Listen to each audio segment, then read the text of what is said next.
Hello दोस्तों, स्वागत है आप सभी का महाराजा ऑडियो बुक चैनल पर।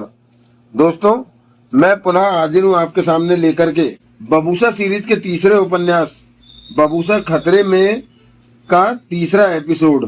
तो चलिए देर नहीं करते हैं और प्रारंभ करते हैं बबूसा खतरे में एपिसोड नंबर 3। विजय बेदी 15 लाख लेकर जा चुका था। इस वक्त रात के 12 बज रहे थे। उसी ड्राइंग हॉल में जगमोहन, नगीना और धरा नीचे गद्दे बिछाए सो रहे थे। सोमात उनके पहरे पर वहां मौजूद था। रानी तासा और सुमारा बंगले के बेडरूम में जाकर सो चुकी थी और वो तीनों व्यक्ति भी बंगले के एक बेडरूम में सोने जा चुके थे। बेदी जो खाना लाया था वो सबने खाया था। 15 लाख मिल जाने के बाद बेदी बहुत खुश था और उसने वहां से निकल जाने में देर नहीं लगाई थी। नगीना ने सोमात को 15 कदम दूर टहलते देखा। जगमोहन भैया, नगीना फुसफुसाई। हाँ भाभी। जगमोहन जाग रहा था। फोन मुझे दो। जगमोहन ने सावधानी से फोन निकाला और नगीना की तरफ सरका दिया। नगीना ने सोमात की तरफ पीठ कर ली कि वो फोन की लाइट न देख सके और मोना चौधरी का नंबर मिलाकर फोन कान पर रखा। दूसरी तरफ बेल जाती रही। काफी देर बाद कॉल रिसीव की और मोना चौधरी की आवाज कानों में पड़ी। हेलो मिन्नो, नगीना फुसफुसाई। मैं बेला। बेला? मोना चौधरी की आवाज संभल चुकी थी। तू इतनी धीमे क्यों बोल रही है? जो मैं कह रही हूँ मेरी बात सुन, नगीना फुसफुसाई। इस वक्त हम मुसीबत में हैं। मैं तेरे को खुलकर ज्यादा बातें नहीं बता सकती। रानी तासा इस वक्त बंगले पर मौजूद है और उसने हम पर कब्जा जमा रखा है। देवराज चौहान बबूसा और अर्जुन भारद्वाज के साथ होटल पार्क व्यू पर्ल के कमरा नंबर 212 में मौजूद है। उन्हें यहाँ के हालातों का नहीं पता। तू देवराज चौहान को वहां से निकालकर सुरक्षित जगह पहुंचा दे। उसके बाद हमें रानी तासा के हाथों से निकालने की कोशिश करना, समझी? मोना चौधरी का गंभीर स्वर आया। मैं सुबह मुंबई पहुंच जाऊंगी। बंगले पर सोमात नाम का आदमी है जो कि किसी खास धातु का बना लगता है। आम इंसान नहीं है। उस पर गोलियां असर नहीं करती। वो बहुत खतरनाक है। इन पर आसानी से काबू नहीं पाया जा सकता। तू फिक्र न कर। मोना चौधरी की आवाज कानों में पड़ी। मैं देख लूंगी। नगीना ने फोन बंद किया और जगमोहन की तरफ सरका दिया। मिन्नो कल मुंबई आ जाएगी, नगीना ने फुसफुसाकर कहा। बेकार है, वो इन लोगों का मुकाबला नहीं कर सकेगी, जगमोहन बोला। मैंने उसे सब समझा दिया है। पहले तो वो देवराज चौहान को होटल से सुरक्षित जगह पहुंचाएगी, फिर हमें निकालने की कोशिश करेगी। कहीं वो भी यहाँ आकर फंस ना जाए। नगीना ने गहरी सांस ली। हमें खुद बच निकलने की कोशिश करनी चाहिए, जगमोहन ने कहा। जब तक सोमात है हम कुछ नहीं कर सकते, नगीना दांत भींचे कह उठी।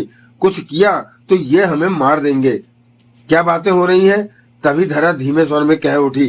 फोन किसे किया था अभी? उसी पल सोमात उनकी तरफ बढ़ता कह उठा। बातें मत करो। रात के 9 बज रहे थे। अर्जुन भारद्वाज, नीना चिंता में थे कि देवराज चौहान को होश नहीं आया था अभी तक, जबकि उसकी सांसें सही चल रही थी। नीना ने 1-2 बार कहा भी था कि डॉक्टर को बुलाकर चेक करवा ले, परंतु बबूसा इस हक में नहीं था कि यहाँ पर कोई आए। चिंता बबूसा को भी बहुत थी कि राजा देव को होश क्यों नहीं आ रहा। वो अधिकतर समय देवराज चौहान के करीब ही बैठा रहा था।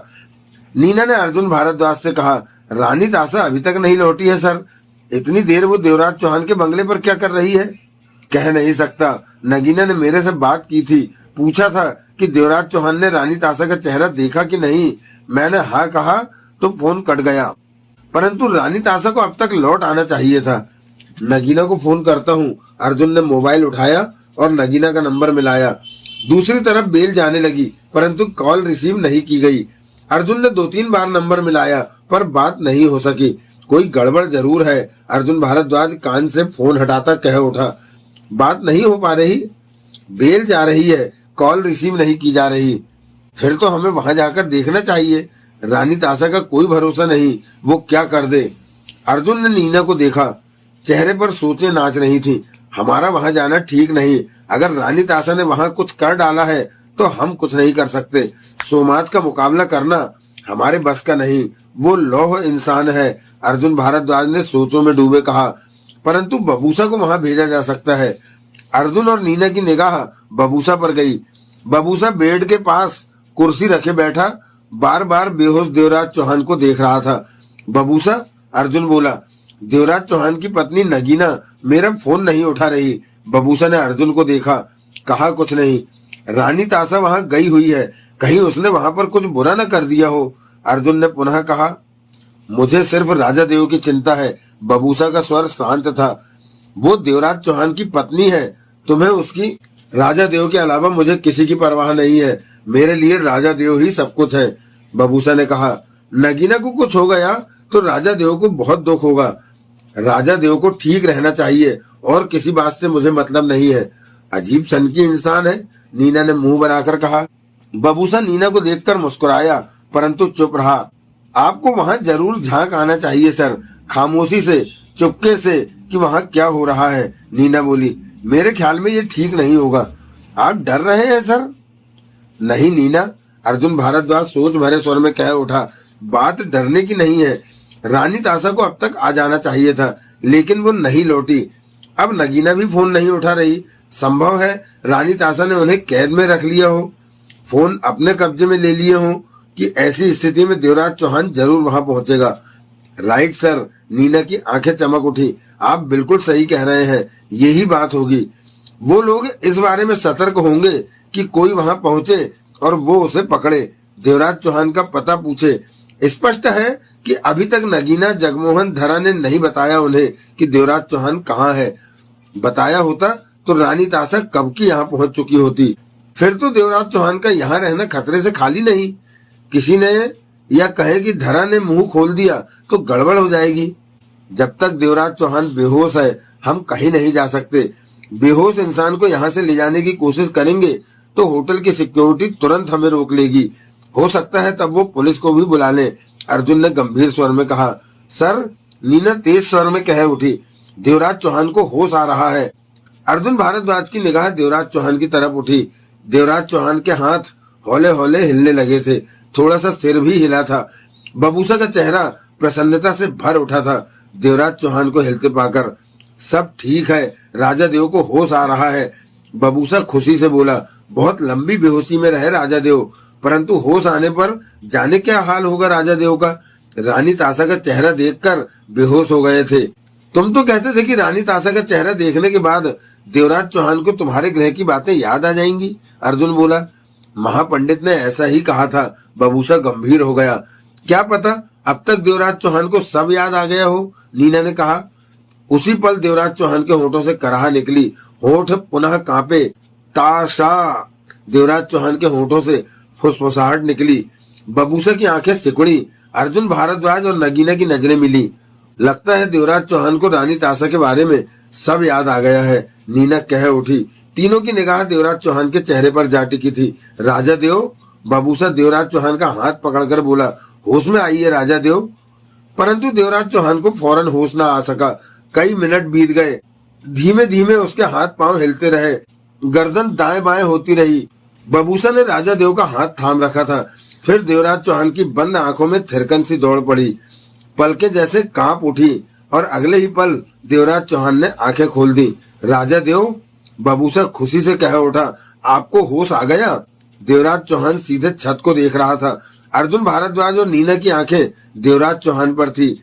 देवराज चौहान ने नीना, अर्जुन भारद्वाज को देखा, फिर पास बैठे बबूसा को देखा।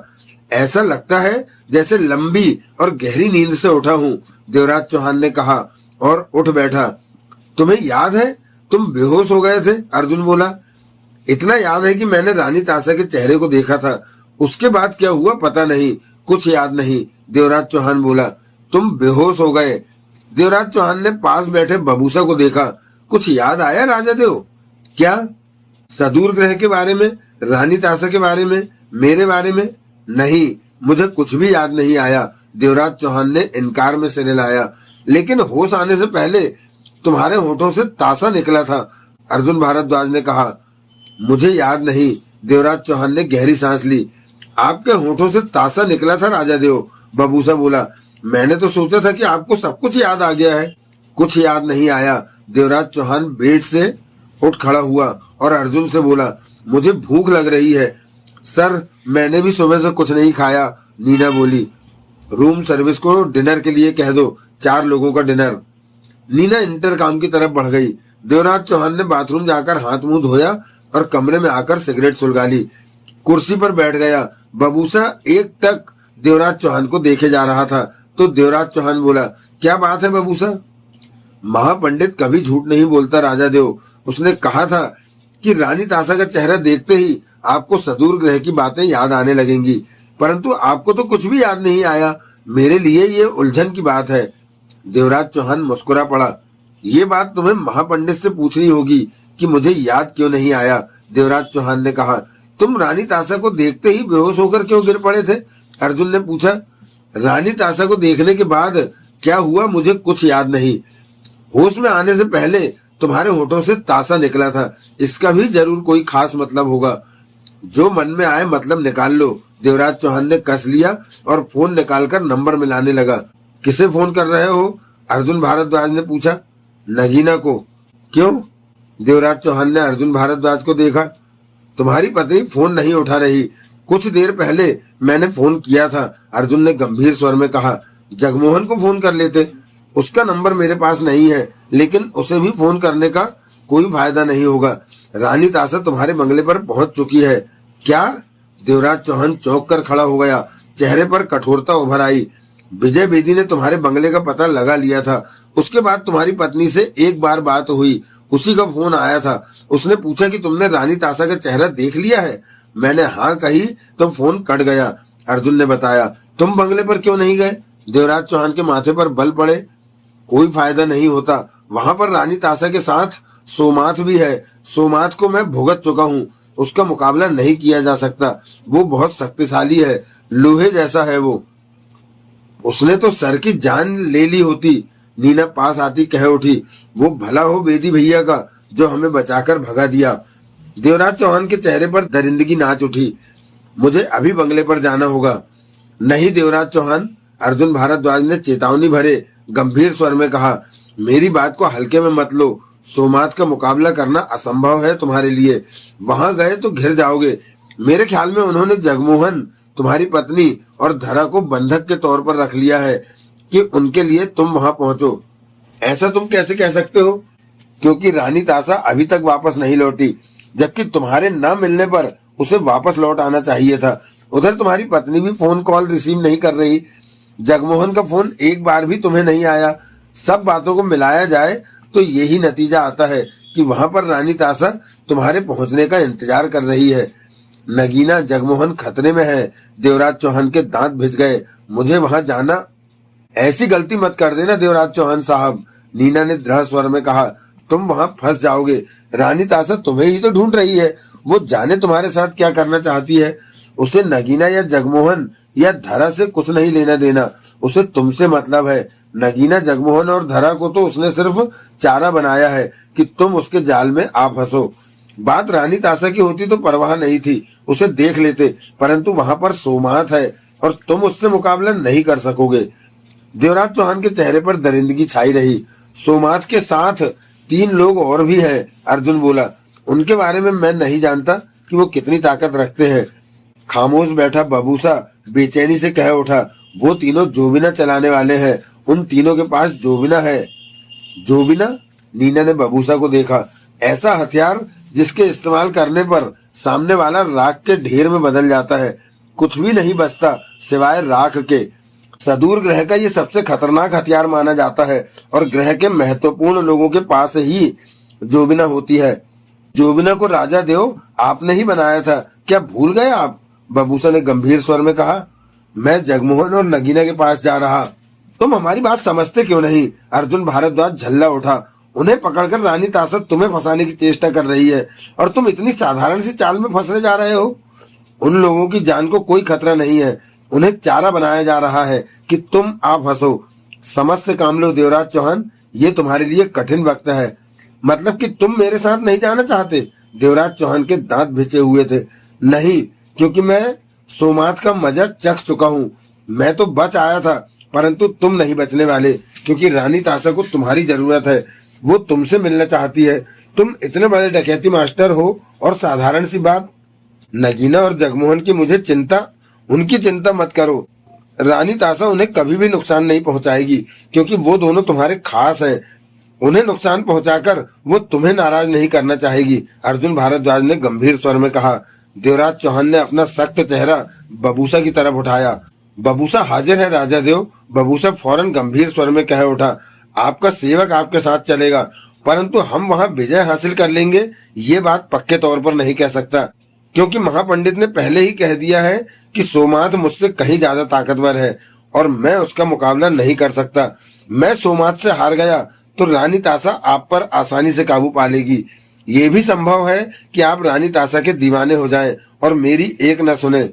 ये आदमी ठीक कहता है कि रानी तासा आपके खास लोगों को सलामत रखेगी, उन्हें नुकसान नहीं पहुंचाएगी। वो आपकी नाराजगी नहीं चाहती, वो आपको अच्छे से अच्छा बनकर दिखाएगी, परंतु ये सब उसकी चालों का हिस्सा होगा। जैसे भी हो, वो आपको वापस सदूर ग्रह पर ले जाना चाहती है। पहले प्यार से कहेगी, आपके आगे हाथ जोड़ेगी। अगर आप नहीं माने तो सोमाथ की सहायता से दूसरे ढंग से आपको लेकर पोपा की तरफ चल देगी।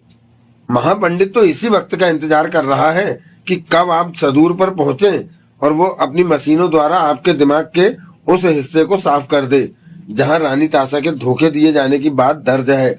एक बार आप रानी तासा के सामने जा पहुंचे तो फिर खेल की डोर रानी तासा के हाथ में होगी। तब वो हो जाएगा जो वो चाहती है।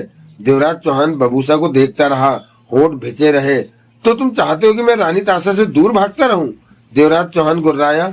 जब तक आप कोई युक्ति नहीं सोच लेते। मैं तो सेवक हूँ, छोटी मोटी बातों की सोच सकता हूँ, परंतु युक्ति तो आपको ही सोचनी है राजा देव। आप तो हर तंग जगह से रास्ता निकाल लेने में माहिर हैं। तभी दरवाजे पर थपथपाहट हुई। वेटर डिनर ले आया था। उन सब ने डिनर किया। इस दौरान ज्यादा बात नहीं हुई। देवराज चौहान क्रोध में भरा बैठा था। उसका दिमाग तेजी से दौड़ रहा था। नगीना और जगमोहन की उसे चिंता थी। धरा भी वहां थी। अर्जुन भारद्वाज की बात उसे ठीक लगी कि रानी तासा ने नगीना और जगमोहन को पकड़कर उसके लिए जाल बिछा रखा है। ना तो उन्हें फोन करने दे रही होगी, ना फोन रिसीव करने दे रही होगी कि ऐसे में वो जरूर बंगले पर पहुंचेगा। परंतु कब तक वो रानी तासा से छिपकर इस तरह रहेगा? उसे सामने आना ही होगा। अर्जुन को सोमाथ का डर था और बबूसा भी सोमाथ से कतरा रहा था। ऐसा क्या है सोमाथ में जो बबूसा जैसा इंसान भी आगे बढ़ने में हिचक रहा है? ये बात भी उसे ठीक लगी कि रानी तासा जगमोहन और नगीना को कोई नुकसान नहीं पहुंचाएगी। वेटर बर्तन ले गया था। उसे कॉफी के लिए कह दिया था। देवराज चौहान ने सिगरेट सुलगाई और कुर्सी पर बैठ गया। हमें ये जगह भी छोड़ देनी चाहिए, अर्जुन भारद्वाज कह उठा। देवराज चौहान ने अर्जुन को देखा। यहाँ रहना ठीक नहीं। सामने रानी तासा का कमरा है, वो हमें देख भी सकते हैं। तुम यहाँ रानी तासा का चेहरा देखने आए थे और वो देख लिया है। मेरा ख्याल है कि मैं अभी यहीं रहूं, परंतु तुम बबूसा के साथ किसी और जगह पर चले जाओ। कोई जल्दी नहीं है। रानी तासा मेरे बंगले से अभी यहाँ नहीं आने वाली। कभी तो वो आएगी ही। देवराज चौहान ने बबूसा से कहा। तुम्हें कुछ करना चाहिए इस मौके पर। हुक्म दीजिए, आपका सेवक क्या करे? बबूसा बोला। तुम ही कहो। हुक्म तो आपको ही देना होगा राजा देव। तुम शुरू से ही मुझे रोक रहे हो कि मैं रानी तासा के सामने न जाऊं, परंतु ये ठीक नहीं है। रानी तासा से मैं कब तक दूर रह सकता हूं, जबकि वो मुझ तक पहुंचने की चेष्टा कर रही है, देवराज चौहान ने गंभीर स्वर में कहा। अब उसने मुझ पर दबाव बनाने के लिए जगमोहन और नगीना को बंगले पर ही कैद कर लिया है। वो वहां मेरा इंतजार कर रही है। आप रानी तासा की चालों को समझ नहीं रहे राजा देव, बबूसा कह उठा। सिर्फ एक बार आप उसके सामने पड़ गए तो वह अपनी कोशिश में कामयाब हो जाएगी। आपको जबरन सदूर पर ले जाएगी। आपको कुछ भी याद नहीं आया होगा और वो वहां महापंडित से कहकर आपके दिमाग का वो हिस्सा साफ करा देगी जहां उसके धोखा दिए जाने की बातें दर्ज हैं। मैं रानी तासा की चाल को पूरी तरह समझ रहा हूँ। सब कुछ आपके सामने है। जल्दी मत कीजिए, वरना मेरी मेहनत पर पानी फिर जाएगा। आप कोई तरकीब सोचिए। तरकीब निकाल लेने में आप तो माहिर रहे हैं राजा देव। वेटर कॉफी दे गया। वो सब कॉफी पीने लगे। तभी अर्जुन भारद्वाज कह उठा। रानी तासा को छोड़कर सोमाथ के बारे में सोचना चाहिए कि उस पर कैसे काबू किया जाए। रानी तासा की ताकत सोमाथ है। जब तक वो आजाद है कुछ नहीं कहा जा सकता। सोमाथ के लिए एक साथ 20 लोग भी कम है। तुम उन 3 आदमियों को क्यों भूल रहे हो जो उनके साथ हैं? बबूसा बोला। उन्हें तो संभाला जा सकता है। अर्जुन ने बबूसा को देखा। उनके पास जोविना है, बबूसा ने गंभीर स्वर में कहा। वो पूरी एक फौज को राख के ढेर में बदल सकते हैं। रानी तासा ने पूरा इंतजाम कर रखा है कि वह हर तरह के हालातों का मुकाबला कर सके। तुम्हारा मतलब कि हम रानी तासा का मुकाबला नहीं कर सकते? देवराज चौहान बोला। नहीं कर सकते, बबूसा गंभीर हो गया। मैं अगर रानी तासा के सामने पड़ा तो वो मुझे जबरन अपने साथ सदूर ग्रह पर ले जाएगी। बबूसा ने सिर हिला दिया। लेकिन इसका कोई हल निकालना होगा। इस तरह मैं अपने को बंद करके नहीं रख सकता। देवराज चौहान झल्ला उठा। इसका एक ही हल है कि आपको सदूर ग्रह वाले जन्म की बातें याद आ जाए। आपने रानी तासा का चेहरा देख लिया है और मैं परेशान हूँ कि महापंडित के कहे मुताबिक आपको कुछ याद क्यों नहीं आया। बबूसा व्याकुल हो उठा। ये तुम जानो। तुमने ही कहा था कि रानी तासा को देखने पर मुझे सब कुछ याद आ जाएगा। महापंडित ने कही थी मुझे ये बात। कुछ समझ नहीं आता। महापंडित की बात गलत नहीं हो सकती। सर, नीना कह उठी, मुझे तो नींद आ रही है। नीना बेड की तरफ बढ़ गई। रात के 12 बज रहे थे। अर्जुन भारद्वाज, नीना और बबूसा बेड पर सो चुके थे। देवराज चौहान लंबे सोफे पर तकिया रखे लेटा सोचों में डूबा था कि जगमोहन और नगीना को कैसे बंगले से निकाले। मस्तिष्क में कई योजनाएं बन बिगड़ रही थी। इस बात को उसने गंभीरता से लिया था कि सोमाथ उसके लिए समस्या बन सकता है और वो तीनों आदमी जो कि जोबिना जैसा हथियार रखे हुए हैं वो भी खतरनाक काम कर सकते हैं। उसका मन तो था कि एक बार सीधे सीधे रानी तासा के पास पहुंच जाए, परंतु अर्जुन भारद्वाज और बबूसा की बातें उसे रोके हुए थी और वो किसी अन्य तरीके से काम करने की सोच रहा था। कमरे में शांति थी। बाहर होटल में भी रात की चुप्पी व्याप्त होने लगी थी। कभी कभार कोई खटका अवश्य सुनाई दे जाता था। एकाएक देवराज चौहान को महसूस हुआ जैसे उसके मस्तिष्क में उथल पुथल मच गई हो, बहुत गहरी हलचल। तभी आंखों के सामने सफेद सितारे से चमक उठे। वो नहीं समझ पाया कि क्या हो रहा है। सिर को कई बार झटका दिया परंतु कोई फायदा नहीं हुआ। एकाएक कई दृश्य उसके मस्तिष्क में उभरने लगे कि उसी पल रानी तासा का इंतहाई खूबसूरत चेहरा उसके मस्तिष्क में आकर ठहर गया। वो मुस्कुरा रही थी। ताशा, देवराज चौहान के होठों से निकला। ताशा को खिलखिलाकर पलटते हुए भागते देखा। देवराज चौहान को लगा वो उसके पीछे भाग रहा है। ताशा खिलखिलाती जा रही है परंतु ये भागना ज्यादा देर तक न रहा। उसने ताशा की कमर में पीछे से दोनों हाथ डालकर पकड़ लिया। यही तो मैं चाहती थी देव कि आप मुझे पकड़ें, ताशा ने हंसते हुए कहा था। देवराज चौहान ने उसकी कमर छोड़ी और सामने आकर ताशा के कंधों पर हाथ रख दिए। ताशा अभी भी मुस्कुरा रही थी। मोहित सा वो ताशा को देखते रह गया। ऐसे क्या देख रहे हो देव? ताशा ने उसकी नाक पर उंगली लगाई। तुम इतनी खूबसूरत क्यों हो? उसका स्वर प्यार में डूबा हुआ था। हूं तो हूं, ताशा इठलाकर बोली। मैं खूबसूरत ना होती तो आप मुझे मिलते ही नहीं। तुमने मेरा खाना पीना हराम कर रखा है। सदूर के काम छूट रहे हैं। हर वक्त मन तुमसे मिलने को लगा रहता है। हर वक्त तुम्हारी ही यादों में खोया रहता हूँ। स्वर में प्यार भरा कंपन था। तुम सदूर की दुश्मन बन गई हो। वो कैसे? तुम्हारी वजह से मैं अपने कामों को ठीक से नहीं कर पा रहा। राजा होने के कारण मुझे सबसे पहले जनता की जरूरतों को पूरा करना चाहिए, परंतु तुम्हारी वजह से मेरा मन कामों में नहीं लगता। ताशा खिलखिलाकर हंस पड़ी। अब आप ये कहेंगे कि मैंने आप पर जादू कर दिया है, बोली ताशा। हाँ, तुमने सच में मुझ पर जादू कर दिया है। मुझे पागल बना दिया है। तुम सदूर की सबसे खूबसूरत युवती हो। सच राजा देव? ताशा का स्वर कांप उठा। हाँ ताशा, तुम्हारे बिना अब मेरा मन नहीं लगता। मैं तुमसे दूर नहीं रह सकता। स्वर में प्यार ठूस ठूस कर भरा था। ताशा की आंखों में पानी चमक उठा। ये क्या ताशा, तुम? मेरे प्यारे देव, ताशा के शब्द लरज उठे। मेरा भी यही हाल है। रातों को नींद नहीं आती, करवटें लेती रहती हूँ। आपका मोहक चेहरा हर वक्त मेरी आंखों के सामने छाया रहता है। हर वक्त आपके बारे में ही सोचती हूँ। मुझे जाने क्या हो गया है। तुम्हें भी वही हुआ है जो मुझे हुआ है। देव का स्वर कांप रहा था। हम दोनों को प्यार हो गया है। हाँ मेरे देव, मुझे आपसे प्यार हो गया है। मैं आपके बिना नहीं रह सकती। ताशा की आंखों से आंसू निकलकर गालों पर आ गए। राजा देव ने ताशा के गालों से आंसू साफ करते हुए कहा, मुझे दर्द होता है तुम्हारी आंखों में आंसू देखकर। इसे बहाओ मत। देव की आवाज में कंपन था। हम शादी करेंगे ताशा। सच? ताशा ने देव की बांह पकड़ ली। सच देव, हम शादी करेंगे? हाँ ताशा, तुम सदूर की रानी बनोगी। मेरी पत्नी बनोगी। तुम सदूर की सबसे खूबसूरत औरत हो और मुझे तुमसे इतना प्यार हो गया है कि अगर तुम मेरे से दूर रही तो सदूर के कामों में मेरा मन नहीं लगेगा। थरथरा रहा था देव का स्वर। तभी देवराज चौहान के मस्तिष्क में सफेद सितारे चमके और उसे लगा कि वो किसी गहरे कुएं से बाहर आ गया हो। चेहरे पर अजीब से भाव छाए हुए थे, आंखों में हैरत थी। तासा, ओह मेरी तासा! देवराज चौहान बड़बड़ा उठा। तासा को तो मैं जानता हूँ, वो मेरी पत्नी है, सदूर की रानी है। मैं सदूर का राजा, राजा देव। ओह तासा, तासा, तासा, तुम कहाँ खो गई थी? मेरा प्यार, मेरा जीवन, सब कुछ तासा ही तो है। ओह मैं कहाँ भटक गया जो तासा को मुझे लेने आना पड़ा। सदूर ग्रह मेरे बिना कैसे चल रहा होगा? मैं तासा से जुदा हो गया, ये नहीं हो सकता। मेरी सांसें तो तासा में बसती हैं। परेशान से देवराज चौहान उठा और कमरे में टहलता रहा। चेहरे पर बेचैनी दिखाई दे रही थी। हर समय गंभीर रहने वाले देवराज चौहान के चेहरे पर प्यार उमड़ा दिख रहा था। वो अजीब सी हालत में पहुंच गया था। वापस सोफे पर आ लेटा। तासा, देवराज चौहान तड़प भरे स्वर में बड़बड़ा उठा, मेरी तासा।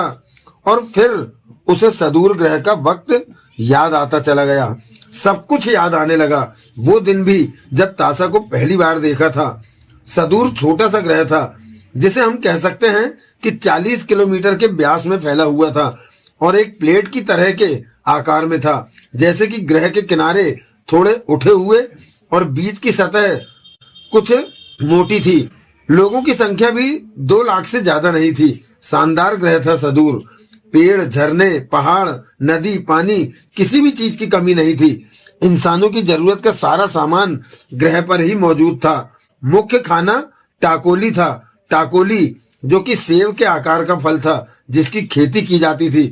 पहले ये फल सफेद रंग का निकलता था और धीरे धीरे बड़ा होते इसका रंग मटमैला सा हो जाता और ये सूख भी जाता था। टाकोली जब सूख जाता तो पक लिया मानकर तोड़ लिया जाता और इन टाकोली के सूखे फलों को पीसकर इनका पाउडर बना लिया जाता।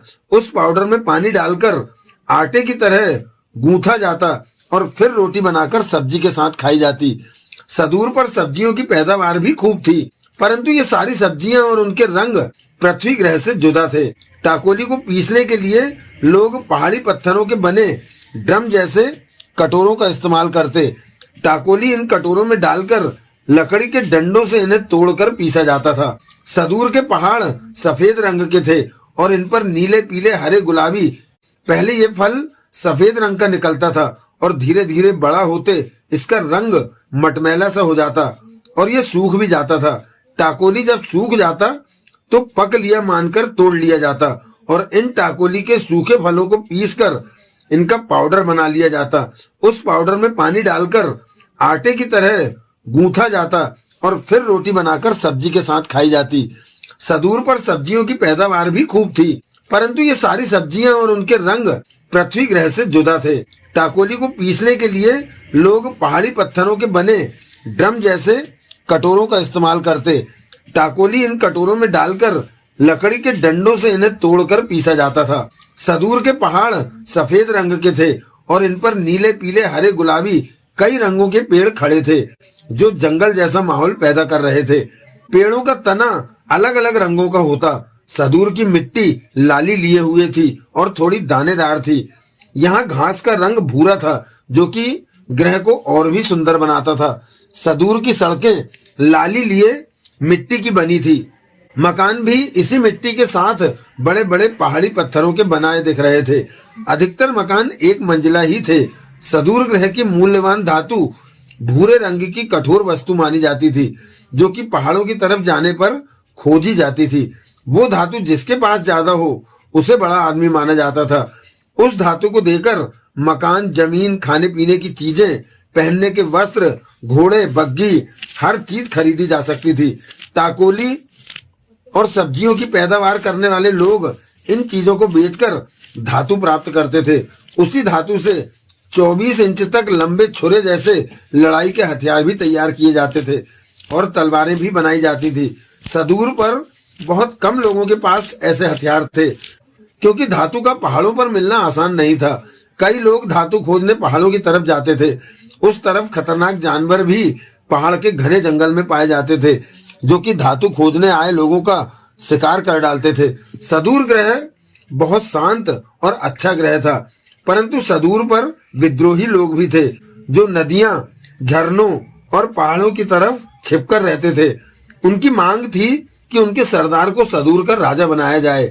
ऐसे में किले के सिपाहियों के साथ उनकी लड़ाई भी होती और कई लोग मारे जाते। सदूर ग्रह मध्यम सी ना मालूम होने वाली रफ्तार में दाएं से बाएं घूमता रहता था, और खास बात यह थी कि सदूर का सूर्य हमेशा ही सदूर के किनारे पर रहता था, आसमान के बीचों बीच कभी नहीं आता था। किनारे से सूर्य ग्रह की जमीन पर ऐसी धूप फेंकता तो वो माहौल बन जाता जो पृथ्वी पर शाम के 5 बजे के बाद सूर्य की धूप का होता है। पीले रंग की चमकीली धूप सदूर की जमीन पर पड़ती और पेड़ों, मकानों के साए हर वक्त लंबे ही दिखाई देते थे। पृथ्वी की अपेक्षा यहाँ सब कुछ अनोखा था। ग्रह के बीचों बीच सफेद पहाड़ी पत्थरों का राजा देव का शानदार किला बना हुआ था। किले की मीनारें आसमान को छूती लगती थी। सदूर के लोग जानते थे कि राजा देव उन मीनारों के भीतर की सीढ़ियां तय करके सबसे ऊपर पहुंचकर पूरे सदूर ग्रह को निहारते थे। आज से 5 साल पहले राजा देव के पिता सदूर ग्रह के राजा थे, परंतु विद्रोहियों से एक बार सिपाही लड़ रहे थे और एक जहरीला तीर राजा देव के पिता को लग गया था और उनकी मृत्यु हो गई। उसके बाद राजा देव ने फौरन ही सदूर ग्रह का कार्यभार संभाल लिया और राजा देव बन बैठे। विद्रोहियों के प्रति उनका खून खौल रहा था, परंतु विद्रोहियों ने अपनी गलती मानी और कहा कि उनका इरादा राजा पर हमला करने का नहीं था। जिस विद्रोही का तीर राजा को लगा था उसे अपराधी के तौर पर राजा देव के हवाले कर दिया गया, तो राजा देव ने देखते ही देखते तलवार से उसकी गर्दन काट दी थी। राजा देव विद्रोहियों की समस्या खत्म कर देना चाहते थे, परंतु कई बार की बात के बाद भी कोई हल नहीं निकला। वो इस बात पर अड़े थे कि उनका नेता राजा बनेगा, परंतु राजा देव उनकी ये बात मानने को तैयार नहीं थे। विद्रोहियों की संख्या 5000 से ज्यादा थी। इतने ज्यादा लोगों को ताकत के बल पर नहीं संभाला जा सकता था। बहरहाल ये मसला चलता आ रहा था। पिता के राजा होते हुए देव ने युद्ध कला बहुत अच्छी तरह सीख ली थी और ये बात सदूर पर आम थी कि देव से जीता नहीं जा सकता। राजा देव बन जाने के बाद उन्होंने अपने पिता के कार्यों को आगे बढ़ाया और जो बदलाव देव ने जरूरी समझे वो किए। राजा देव ग्रह के लोगों का पूरा ध्यान रखते थे। किले के बाहर उन लोगों के लिए हर समय खाना मिलता था जो खाना कमा नहीं पाते थे। ऐसे लोग रोज सुबह शाम किले के बाहर आकर खाना खाते थे। देव को महल का एक कर्मचारी बबूसा पसंद आता था और राजा देव बनने पर बबूसा को अपना खास सेवक बना लिया था। सदूर ग्रह की एक खास बात यह थी कि यहाँ का दिन 16 घंटे का होता था और रात भी इतनी ही लंबी होती थी। सदूर पर सुबह होती तो सूर्य सदूर ग्रह के कोने में से चमकता और जब अंधेरा होना होता तो सदूर एक तरफ को थोड़ा सा इस तरह झुक जाता कि सूर्य की रोशनी सदूर पर पड़नी बंद हो जाती थी। बरसात सदूर पर अक्सर आती रहती थी। आसमान में बिजली चमकती और काले बादल घिर जाते, फिर पानी की बूंदों की शुरुआत हो जाती थी। उस दिन बहुत गर्मी थी। सुबह के 11 बज रहे थे। राजा देव किले में थे। किले के भीतर बड़े बड़े कमरे थे। सैकड़ों किले के कर्मचारी थे, जिनमें पहरेदार भी थे, खाना बनाने वाले भी थे, किले के बाग की देखभाल करने वाले भी थे, बग्गी चलाने वाले भी थे और घोड़ों की देखभाल करने वाले भी थे। किले के भीतर कहीं भी दरवाजा नहीं था। जहां जरूरत महसूस होती वहां सदूर पर ही बनने वाले चमकीले कपड़े का पर्दा लटका दिया जाता। किले के भीतर तहखाने जैसी जगह में धातु रूपी खजाना रखा हुआ था, जहां हर वक्त 20 पहरेदार पहरा देते थे। राजा देव अपने कमरे में टहल रहे थे। काफी बड़ा कमरा था। फर्श सफेद पहाड़ी पत्थर का था। दीवारें भी ऐसी ही थी, छतें भी। बीचों बीच चौड़ा पलंग बिछा हुआ था। कुछ कुर्सियां और टेबल थे। कमरे की चौड़ी चौड़ी खिड़कियां थी जहां से बहती हवा भीतर आ रही थी। आज गर्म दिन था और देव का मन किले में नहीं लग रहा था। किले की महिला कर्मचारी से कहकर उसने बबूसा को बुलाया। हुक्म राजा देव। बबूसा ने पर्दा हटाकर भीतर प्रवेश करते मुस्कुराकर कहा, मैं आपकी बग्गी को नया रूप देने की कोशिश कर रहा था। उसे ज्यादा आरामदेह बनवा देना चाहता हूँ। यहाँ मन नहीं लग रहा, बाहर चलेंगे हम। जो हुक्म राजा देव। बबूसा ने फौरन कहा, परंतु आपकी खास बग्गी मैंने खुलवा रखी है, उसे वापस बंद करने में वक्त लगेगा। साधारण बग्गी ले लो।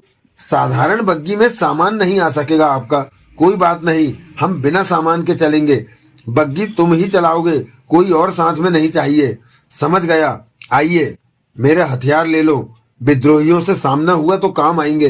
तो क्या आगे पीछे पहरेदार भी नहीं ले जाने राजा देव? बबूसा ने पूछा। नहीं, सिर्फ हम दोनों चलेंगे। देव साधारण बग्गी में किले से बाहर निकला। बबूसा बग्गी का कोचवान बना घोड़े को दौड़ाने लगा। 2 घोड़े लगे थे बग्गी में, 4 पहिए थे। कोचवान की जगह के पीछे बग्गी में 5 फुट ऊंची झोपड़ी सी बना रखी थी कि धूप बरसात से बचत हो सके। झोपड़े से बाहर देखने के लिए दोनों तरफ खिड़कियां थी। पीछे का हिस्सा खुला था। आज गर्मी ज्यादा थी, परंतु लोग अपने कामों में सड़कों के किनारे आ जा रहे थे। लोग पैदल ही थे। बग्गी जैसी चीज सिर्फ वो ही लोग रखते थे जिनके पास कीमती धातु होती थी। बबूसा, आज किसी नए रास्ते पर चलो। घोड़ों को दौड़ाओ मत, मध्यम रफ्तार से चलो। जी राजा देव। बबूसा मध्यम रफ्तार से बग्गी चलाने लगा। सड़क के बीच में अन्य सड़क का मोड़ आया तो बग्गी उधर को मोड़ ली। मिट्टी की सड़कें सपाट और साफ सुथरी थी। इस तरफ गरीब लोग रहते हैं, कईयों के मकान भी पक्के नहीं हैं। बबूसा बोला, खाना दोनों वक्त खाते हैं? हाँ राजा देव, जिस किसी के पास खाना नहीं होता वो किले के बाहर पहुंचकर खाना खा लेता है। पहरेदार इस बात का पूरा ध्यान रखते हैं कि कोई भूखा न सोए। बबूसा ने कहा, आपके राज्य में सबका पेट भरा रहता है, सिर्फ विद्रोहियों की समस्या है बबूसा। उनकी नजर आपके कीमती धातु के खजाने पर है, तभी वो अपने नेता को राजा बनाना चाहते हैं। जनता कहे तो इस बारे में विचार किया जा सकता है। लालची विद्रोहियों की बात नहीं मानी जाएगी। देव ने कहा, पहले से इनकी संख्या बढ़ चुकी है, ये बात ठीक नहीं। लोगों को फुसलाकर अपनी तरफ कर रहे हैं। राजा देव, अगर हम विद्रोहियों को पकड़कर मारना शुरू कर दे तो? अभी ये काम नहीं करना है। सुलह की कोशिशें जो चल रही हैं उन्हें चलने दो। बग्गी मध्यम रफ्तार से आगे बढ़ती रही। कई कॉलोनियां पार हो गईं। राजा देव बग्गी की खिड़की से बाहर भी देखे जा रहा था। पानी दो बबूसा। ओह राजा देव, क्षमा, जल्दी में मैं पानी रखना भूल गया। बबूसा कह उठा। कोई बात नहीं, किसी घर के सामने रोक दो, देव ने सामान्य स्वर में कहा। कुछ आगे जाकर बबूसा ने एक ऐसे मकान के सामने बग्गी रोकी जो बेहद साधारण एक कमरे का मकान था। मकान के बाहर धूप में एक लड़की कपड़े धो रही थी। बग्गी रुकते ही देव नीचे उतरता बोला, मैं पानी पीकर आता। आप क्यों कष्ट करते हैं राजा देव, मैं लाता हूँ पानी। बबूसा ने जल्दी से कहा, मैं पी लूंगा। देव बग्गी से उतरकर उस लड़की की तरफ बढ़ता चला गया। उसके पास पहुंचा तो लड़की ने कपड़े धोते आहट पाकर चेहरा इस तरफ किया। देव ने उसे देखा तो देखता ही रह गया। वो थी ही इतनी खूबसूरत। नीली आंखें, गोरा रंग, मधुर नैन नक्श, बालों की 2 लटें चेहरे पर आ रही थी। फूल की पंखुड़ियों जैसे सुर्ख कोमल होंठ। ये राजा देव और तासा की पहली मुलाकात थी। देव देखता रहा तासा को। 18 वर्ष की तासा अपनी नीली आंखों से देव को देखकर बोली, क्या है? पानी, देव के होठों से निकला। अभी देती हूँ। तासा पलटी। ड्रम जैसी चीज में हाथ धोते कह उठी, परदेसी हो? नहीं, पास ही में रहता हूँ। तो पानी साथ लेकर चला करो। तासा उठी। सुनसान रास्ते पर किससे पानी मांगोगे? देव तासा के भोले भाले खूबसूरत चेहरे को देखता रहा। तासा को देखकर अजीब सी भावना का एहसास हुआ था उसे। आज से पहले किसी लड़की को देखकर उसे ऐसा महसूस नहीं हुआ था। भीतर आ जाओ। तासा बग्गी को देखकर दरवाजे की तरफ बढ़ी। धूप में ही खड़े रहोगे? देव सिर हिलाकर रह गया। तासा कमरे में चली गई। आ जाओ। भीतर से तासा की आवाज आई। देव के कदम हिले और दरवाजे की तरफ बढ़ गए। दिल जाने क्यों धड़क सा उठा था। कमरे में प्रवेश करते ही ठिठक गया। ये साधारण सा कमरा था। एक पलंग एक दीवार के पास बिछा था, दूसरा पलंग दूसरी दीवार के साथ बिछा था। कुछ संदूक दीवार से सटा रखे थे। एक कोने में बर्तनों का ढेर लगा था। तासा ने एक ड्रम से पानी लोटे में भरा और देव की तरफ बढ़ाया। लो। देव ने लोटा थाम लिया। इस वक्त देव ने साधारण कपड़े पहन रखे थे। उस पर से ऐसा कोई निशान नहीं था कि जिससे वो राजा देव लगे, वरना तासा ने फौरन उसे पहचान लेना था। पी लो पानी। मुझे क्या देख रहे हो? तासा बोली। हाँ हाँ। देव ने लोटे को ही मुंह लगा लिया। और पूरा पानी पी लिया। और दूं? तासा ने पूछा। नहीं। देव लोटा वापस देता प्यार भरे स्वर में कह उठा। खोनम मिलेगी? खोनम अर्थात चाय। खोनम मिलेगी? खोनम के लिए चूल्हा जलाना पड़ेगा, तासा के होठों से निकला। देव के चेहरे पर मुस्कान आ ठहरी। बना देती हूँ, पर तुम्हें इंतजार करना होगा। 2 कपड़े बचे हैं, वो धो लूं? देव ने सिर हिला दिया। तासा बाहर निकलकर कपड़े धोने लगी। देव दरवाजे पर आ खड़ा हुआ और तासा को देखने लगा। तासा में जाने क्या था कि वो सब कुछ भूल गया था। ऐसा खूबसूरत चेहरा उसने पहले कभी नहीं देखा था। तासा ने जल्दी जल्दी कपड़े धोए और फुर्सत पाकर बाहर ही दीवार की छाया में मौजूद चूल्हे में लकड़ियां रखकर उसे जलाने लगी। देव दरवाजे पर खड़ा एक टक तासा को देखे जा रहा था कि तासा कह उठी, तुम भीतर क्यों नहीं बैठ जाते? क्यों? देव मुस्कुराया। तुम जब से आए हो मुझे देखे जा रहे हो, हटते ही नहीं। तासा असुविधा से बोली। मेरा देखना तुम्हें अच्छा नहीं लगता? देव ने कहा। तासा की नीली आंखें देव के चेहरे पर जा टिकी। देव के होठों के बीच मुस्कान दबी थी। फिर तासा ने कुछ नहीं कहा। चूल्हा जलाकर खोनम अर्थात चाय जैसा पदार्थ बनाने के लिए बर्तन में पानी डालकर ऊपर रख दिया। 3 चक्कर उसने कमरे के भीतर के लगाए खोनम का सामान लाने के लिए। तुम्हारा नाम क्या है? देव ने पूछा। ताशा। खोनम बनाते उसे बिना देखे ताशा ने कहा। तुम्हारे घर में कौन कौन है? पिता ही है, वो बाजार में लकड़ी बेचता है। कभी धातु मिल जाती है, लकड़ियां बिक जाती हैं तो खाने का सामान ले आता है, नहीं तो किले के बाहर राजा देव का खाना खाता है और मेरे लिए भी ले आता है। खोनम बनाने का सामान कल ही पिता लाया था, कल सारी लकड़ियां बिक गई थी। ताशा ने सामान्य स्वर में कहा। तुमने राजा देव को कभी नहीं देखा? नहीं, मेरा क्या काम राजा देव से? वो तो सदूर के मालिक हैं, मैं कैसे देखूंगी उन्हें? ताशा ने खोनम बनाकर एक कटोरी में डालकर देव को दिया। खोनम हरे रंग का तरल पदार्थ था, गर्म था, परंतु पीने में स्वादिष्ट था। कहा जाता है कि इसे पीने से थकान उतर जाती है। ताशा ने अपने लिए भी कटोरी में खोनम डाल लिया था और कमरे में चली गई। एक पलंग पर जा बैठी। देव दूसरे पलंग पर जा बैठा। दरवाजे के बाहर सामने कुछ दूर खड़ी बग्गी नजर आ रही थी। तुम पहले तो कभी इधर नहीं आए? ताशा ने पूछा। बहुत बार आया, देव खोनम का घूंट भरकर बोला, पर कभी प्यास नहीं लगी कि तुम्हारे पास आता। ताशा मुस्कुराकर रह गई। तुम बहुत खूबसूरत हो, देव के होठों से निकल गया। शर्म नहीं आती तुम्हें ऐसी बातें कहते हुए? ताशा नाराजगी से बोली। सुंदर को सुंदर कहना गलत तो नहीं? ताशा देव को देखने लगी। मैंने तुम्हारे जैसी सुंदर लड़की पहले नहीं देखी। तुम्हें देखते रहूं, तुम्हारे पास रहूं, इसी कारण मैंने खोनम के लिए कहा। तुम तो बहुत खराब लड़के हो। ताशा ने अपनी कटोरी पलंग पर रख दी। तुम्हारे विचार मुझे पता होते तो मैं खोनम ही नहीं बनाती। अब खोनम पियो और चले जाओ यहाँ से। मेरा नाम देव है। देव? ताशा ने अजीब से स्वर में कहा। क्या तुम राजा देव हो? तुम्हें क्या लगता है कि मैं राजा देव हो सकता हूँ? देव मुस्कुराया।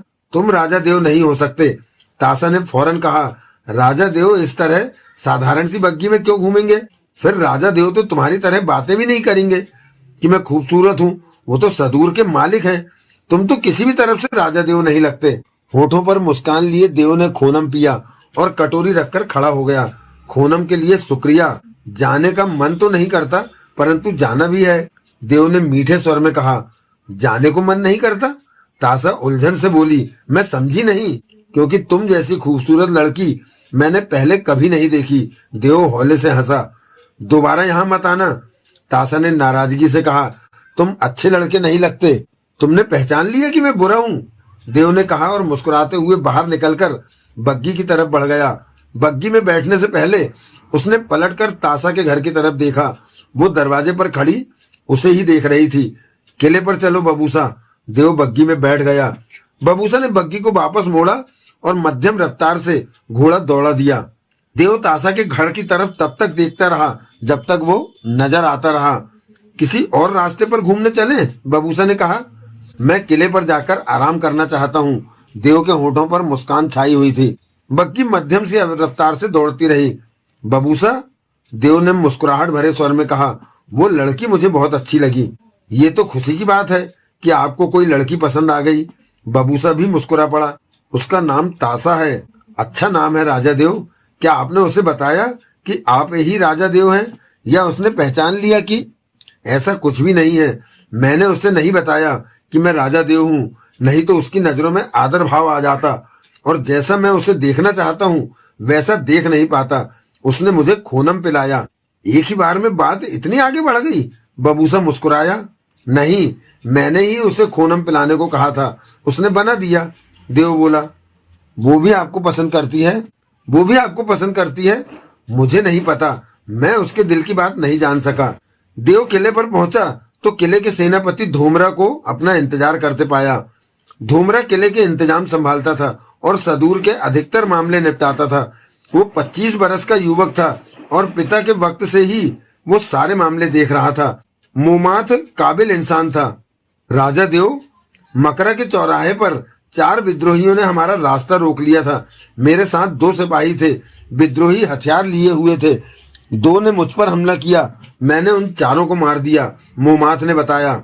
विद्रोहियों ने पहली बार सीधे सीधे इस तरह हमला किया है, देव ने गंभीर स्वर में कहा। उन 4 को मारकर मैंने विद्रोहियों के हौसले को पस्त कर दिया, परंतु ये गंभीर बात है। अगली बार वो ज्यादा संख्या में हमला कर सकते हैं। ये ठीक बात नहीं। कभी हमारे लोग जान गंवा बैठेंगे तो कभी उनके। मैं सदूर का राजा हूँ, उन्हें मेरी बात माननी ही चाहिए, देव ने कहा। हुक्म दीजिए राजा देव। अपने आदमियों से कहो कि गुपचुप ढंग से विद्रोहियों के ठिकानों का और विद्रोहियों का पता लगाना शुरू कर दें। जल्दबाजी नहीं करनी है, उन पर कोई हमला नहीं करना है। सबसे पहले विद्रोही और उनकी सहायता करने वालों को पहचानो। इस काम में वक्त लग सकता है, लगने दो। जब हम ज्यादा से ज्यादा संख्या में उनकी पहचान कर लेंगे तो एक साथ एक ही वक्त में उन पर हमला करके उन्हें खत्म कर देंगे, देव ने कठोर स्वर में कहा। आज उन्होंने रास्ते में तुम्हें घेरा है, कल को वो हमें भी घेर सकते हैं। इस तरह तो वो हमारा किले से बाहर निकलना दुश्वार कर देंगे। मैं समझ गया राजा देव, मोमाथ ने कहा। पहाड़ों पर उन्होंने ठिकाना बना रखा है। मैं वहां के बारे में भी खबरें इकट्ठी करूंगा। अन्य किस किस जगह पर विद्रोही मौजूद रहते हैं वो भी पता करके आपको बताऊंगा, कहकर धूमरा चला गया। देव किले के भीतर बने विशाल स्नान घर में नहाया और कपड़े पहनकर किले में घूमने लगा। आंखों के सामने तासा का खूबसूरत चेहरा नाच रहा था। उसकी नीली आंखें उसे बेचैन किए दे रही थी। देव का मन किसी भी काम में नहीं लगा। खाने की इच्छा हुई तो कुछ फल ही खाए। तासा के हाथ का बनाया खूनम उसे बहुत याद आ रहा था। जब ग्रह पर अंधेरा छाना शुरू हो गया तो किले में टहलता देव अपने कक्ष में आ गया। किले के कर्मचारियों ने रोशनी वाली मसाले जलाकर महल के भीतर पर्याप्त रोशनी कर दी थी। किले के बाहर भी दीवारों पर जगह जगह रोशनी की मसाले जला दी गई थी, परंतु राजा देव पर तो तासा की खूबसूरती सवार थी। ऐसा लगता जैसे तासा उसके आसपास ही हो। कुछ देर बाद बबूसा आया। बबूसा किले के ऊपरी हिस्से के एक कमरे में अपनी पत्नी सोमारा के साथ रहता था और दिन हो या रात हर वक्त राजा देव की सेवा के लिए हाजिर रहता था। राजा देव, आपकी बग्गी अभी तैयार नहीं कर पाया, कल का वक्त और लगेगा, बबूसा ने कहा। कोई बात नहीं बबूसा, राजा देव ने कहा। हम कल भी साधारण बग्गी पर ही जाएंगे। कहाँ? बबूसा के होठों से निकला। वहीं जहां आज गए थे, तासा के पास। बबूसा हैरानी से राजा देव को देखने लगा। क्या देख रहे हो? देव ने मुस्कुराकर पूछा। माफ कीजिएगा राजा देव, मैंने तो सोचा था कि आप उस लड़की को भूल गए होंगे। दोस्तों, यहाँ से एक पन्ना गायब है पूरा, मतलब 2 पेज। तो अब इसके लिए तो हम कुछ नहीं कर सकते। पीडीएफ में जैसा मिलेगा वैसा ही करेंगे, वैसा ही पढ़ेंगे। 122 नंबर पेज पर आते हैं। सभी कामों में लगे हुए थे। बबूसा जमरा को लेकर किले के ऊपरी हिस्से में चला गया था। वक्त बिताने की खातिर देव किले में घूमने लगे। किले के पीछे के हिस्सों में बहुत बड़े हॉल में 20-25 लोग बड़े बड़े चूल्हे जलाए किले के कर्मचारियों का खाना तैयार कर रहे थे। मसालों की महक वहां फैली थी। किले का मुख्य कर्मचारी ओका देव के पास पहुंचकर बोला, हुक्म राजा देव, किले के बाहर आम लोगों का खाना तैयार कर चुके हो? देव ने पूछा। हाँ राजा देव, वो तो सुबह ही तैयार कर दिया था, बाहर लोग खा रहे हैं, ओका ने कहा। धूप में उन्हें खाने में परेशानी होती होगी, बबूसा से बात करके उनके लिए छप्पर डलवाने का इंतजाम कर दो। जो हुक्म, ओका बोला। परंतु राजा देव, शीघ्र ही मौसम बदलने वाला है, तेज हवाएं और तूफान उठेंगे कुछ वक्त के बाद और छप्पर टिका नहीं रह सकेगा। आगे जो आप हुक्म करें। देव ने सोच भरी निगाहों से ओका को देखकर कहा, ठीक है, अगली बार जब गर्मियां आए तो छप्पर का इंतजाम पहले ही कर देना। जो हुक्म। देव किले में टहलता रहा, सब तरफ के काम देखता रहा। आधा घंटा बीत गया। बबूसा देव के पास आकर बोला, आप यहाँ? और मैं आपको किले के हर कोने में ढूंढता फिर रहा हूँ राजा देव। चलिए, बग्गी तैयार है। देव के होठों पर मुस्कान नाच उठी कि अब तासा से मिलेगा। देव चलने लगा तो बबूसा ने कहा, आपने बहुत ही साधारण कपड़े पहन रखे हैं। दूसरे कपड़े? तासा से मिलने के लिए यही कपड़े ठीक हैं। वो नहीं जानती कि मैं राजा देव हूँ, देव ने कहा। उसके बाद वे साधारण बग्गी में सवार हुए और तासा के घर की तरफ चल पड़े। बबूसा कोचवान बना बैठा था। आज तो उसने बग्गी में पानी का बर्तन भी रख लिया था। रास्ते में ना तो बबूसा ने तासा की कोई बात की और ना ही देव ने। देव की आंखों के सामने तासा का चेहरा नाच रहा था। आखिरकार बबूसा ने बग्गी तासा के घर के सामने पेड़ की छाया में रोक दी। देव बग्गी से उतरा और तासा के घर की तरफ बढ़ गया। कमरे का दरवाजा खुला हुआ था।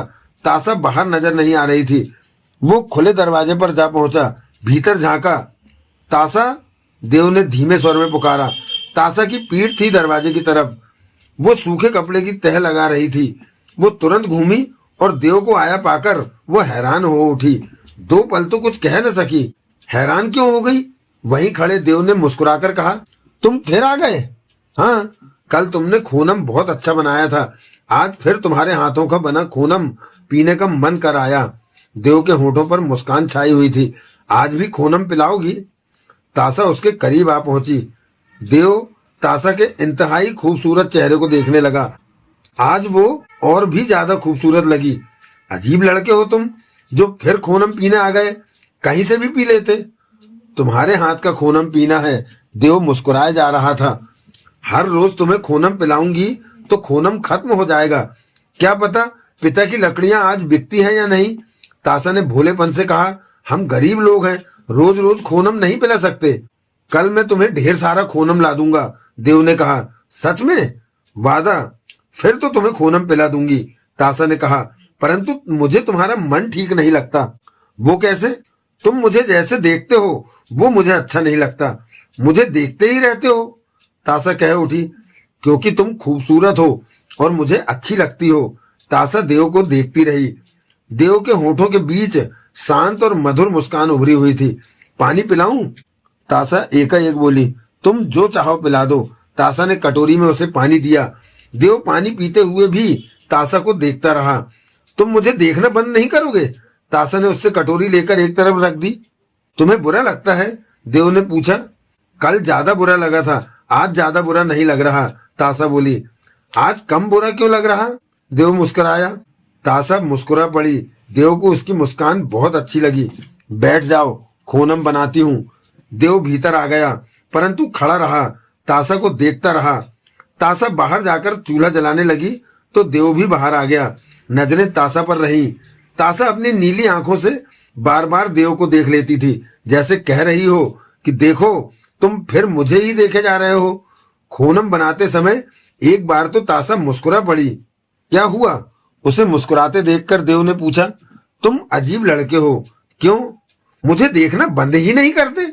बताया तो कि तुम बहुत खूबसूरत हो, पर किसी को ऐसे थोड़े ना देखते हैं। मुझे तुम पसंद आ गई हो। तासा के होठों के बीच दबी दबी मुस्कान रेंगती रही। खूनम बन गया। दोनों कमरे के भीतर अलग अलग पलंग पर जा बैठे। देव के हाथ में खूनम की कटोरी थी तो तासा ने भी कटोरी थाम रखी थी। कल खूनम पीने मत आना, मैं नहीं पिलाऊंगी, तासा ने कहा। क्यों? तुम दीवानों की तरह मुझे देख रहे हो। ये बात ठीक नहीं, तासा बोली। मुझे अजीब सा लगता है। मुझसे शादी करोगी?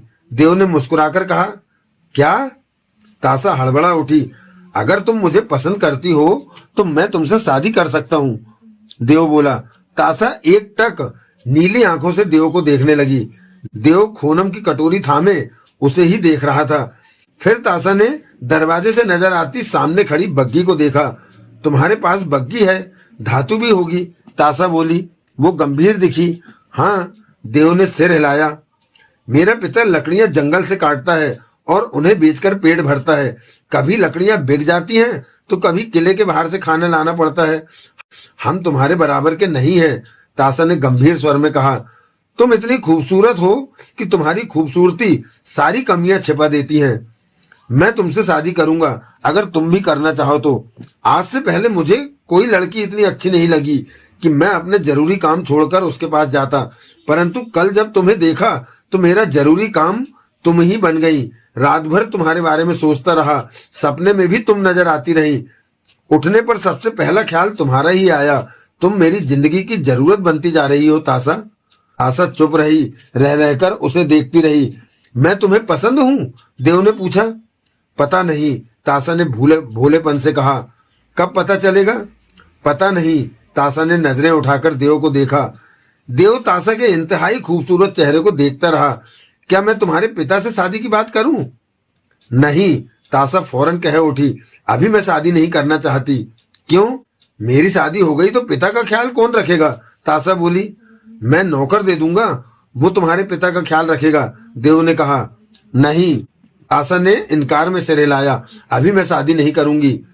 शायद तुम मुझे पसंद नहीं कर रही, देव ने शांत स्वर में कहा। तासा ने देव को देखा और गंभीर स्वर में बोली, मैं अभी शादी नहीं करना चाहती। देव ने खोनम की कटोरी खाली की और एक तरफ रखकर बोला, मैं तुम्हें हर समय देखते रहना चाहता हूँ। तुम्हें जितना देखता हूँ देखने की चाहत और बढ़ जाती है। मैं तुम्हारा दीवाना होता जा रहा हूँ। सच बात तो यह है कि मुझे तुमसे प्यार हो गया है। अब मेरे पास मत आना, यह अच्छा नहीं होगा। अब तुम्हें खोनम नहीं पिलाऊंगी, तासा ने उसे देखते गंभीर स्वर में कहा। देव मुस्कुराया और उठ खड़ा हुआ। तासा वहीं बैठी उसे देखती रही। तुम्हारे पास आकर मुझे बहुत अच्छा लगता है, देव बोला। अब मेरे पास मत आना। देव तासा के खूबसूरत चेहरे को देखता रहा। मुझे ऐसे मत देखो, तासा ने विरोध किया। देव खड़ा उसे देखता रहा। जाओ यहां से, तासा बोली। देव मुस्कुराकर पलटा और बाहर निकलता चला गया। चंद कदम ही आगे गया था कि दरवाजा बंद होने की आवाज आई। वो बग्गी के पास पहुंचा और भीतर जा बैठा। कहाँ चलना है राजा देव? बबूसा कह उठा। महापंडित के पास चलो, देव बोला। बबूसा ने बग्गी वापस मोड़ी और मध्यम गति से आगे बढ़ा दी। घोड़ों की टापों की आवाज गूंज रही थी। देव ने बग्गी की खिड़की से तासा के घर की तरफ देखा। दरवाजा थोड़ा सा खुला हुआ था। देव को यकीन था कि तासा बग्गी को जाते जरूर देख रही होगी। देव के चेहरे पर गंभीरता थी। बबूसा, देव ने कहा, मुझे तासा से प्यार हो गया है। तो उस लड़की का नाम तासा है? बबूसा कोचवान की सीट पर बैठे बोला। ताशा, कितना खूबसूरत नाम है। देव ने गहरी सांस ली। उस लड़की को भी आपसे प्यार है? पता नहीं, पूछने पर उसने जवाब नहीं दिया। लड़की है, एकदम से तो ऐसी बात स्वीकार नहीं करेगी। उसके घर में कौन कौन है? बबूसा ने पूछा। वो और उसका पिता। पिता लकड़ियां बेचता है। मैंने उससे शादी करने को कहा। सच राजा देव? बबूसा ने खुशी से गर्दन घुमाकर देव को देखा। आपकी बात सुनकर वो खुश हो गई होगी। उसने मना कर दिया? क्या? बबूसा चौंका। राजा देव को शादी के लिए मना कर दिया? हैरानी है कि वो नहीं जानती कि मैं राजा देव हूँ। आपने उसे बताया क्यों नहीं? ये जानकर कि मैं राजा देव हूँ वो इनकार नहीं करती शादी से। मेरे रुतबे के अधीन हो जाती, जबकि मैं ऐसी लड़की से शादी करना चाहता हूँ जो मेरे रुतबे से नहीं मेरे से शादी करे। तासा मुझे भली और अच्छी लड़की लगी। मैं उससे प्यार करने लगा हूँ, शादी करना चाहता हूँ। अगर वो इनकार करती है तो मैं पीछे हट जाऊंगा। बबूसा, आप उसके पिता से बात करें। तुम भूल जाओ कि मैं राजा देव हूँ। प्यार के मामले में मुझे साधारण इंसान समझो जो ऐसी लड़की से शादी करना चाहता है जो मुझे प्यार करे। मेरे राजा होने की बात मेरे प्यार में नहीं आनी चाहिए, देव गंभीर स्वर में बोला। करीब घंटे भर के सफर के बाद बग्गी वीराने में बने काफी बड़े मकान पर पहुंची, जिसके आसपास दूर दूर तक ऊंची चारदीवारी हुई पड़ी थी। ये जगह आबादी से हटकर थी। विशाल गेट पर दो पहरेदार खड़े थे, जो कि बबूसा को बग्गी पर आते देखकर गेट खोल दिया। बग्गी भीतर प्रवेश कर गई। भीतर कई रंगों के पेड़ पौधे खड़े थे। एक तरफ 3 बग्गियां खड़ी थी। 2 आदमी घोड़ों की मालिश कर रहे थे। बबूसा ने एक दरवाजे के सामने ले जाकर बग्गी रोकी और नीचे उतरा। देव भी बग्गी से बाहर आ गया था। घोड़ों की मालिश करने वाले ने देव को देखा तो पास आकर हाथ जोड़कर खड़े हो गए। उन्होंने बताया कि महापंडित इस वक्त बंगले के पीछे मशीनों के पास हैं। देव और बबूसा उस विशाल मकान के गिर्द चक्कर काटकर बंगले के पीछे के हिस्से में पहुंचे। दूर तक जाती चारदीवारी के भीतर 50 मशीनें मौजूद थीं। अजीब अजीब तरह की मशीनें थी। कोई एक पैर पर टिका रखी थी तो कोई 2 पैरों पर खड़ी थी, कोई 3 तो कोई 4। उनके आकार प्रकार भिन्न भिन्न थे। कोई छोटी थी तो कोई विशाल फैली हुई, कोई 10 फुट ऊंची थी तो कोई मात्र 1 फुट की। कई मशीनों से जुड़ी तारें निकलकर ऊपर आसमान की तरफ उठी हुई थी। कुछ मशीनों से इंसानों की तरह आवाजें निकल रही थी। वो बातें करती दिख रही थी, परंतु उनकी बातों का जवाब देने वाला वहां मौजूद नहीं था। देव और बबूसा ने उन मशीनों में से महापंडित को ढूंढ निकाला, जो पीले रंग के चमकीले कपड़े पहने एक मशीन पर हथौड़ा चला रहा था। गर्मी में महापंडित का पसीना बह रहा था चेहरे पर। महापंडित, बबूसा ने पास पहुंचते कहा। महापंडित ने फौरन नजरें उठाकर देखा। राजा देव पर निगाह पड़ते ही फौरन हथौड़े जैसा औजार छोड़कर उठा और खुशी भरे भाव में उनके पास पहुंचता कह उठा, ओ राजा देव, आइए आइए, आज कैसे आना हो गया? क्या कर रहे थे? देव ने पूछा।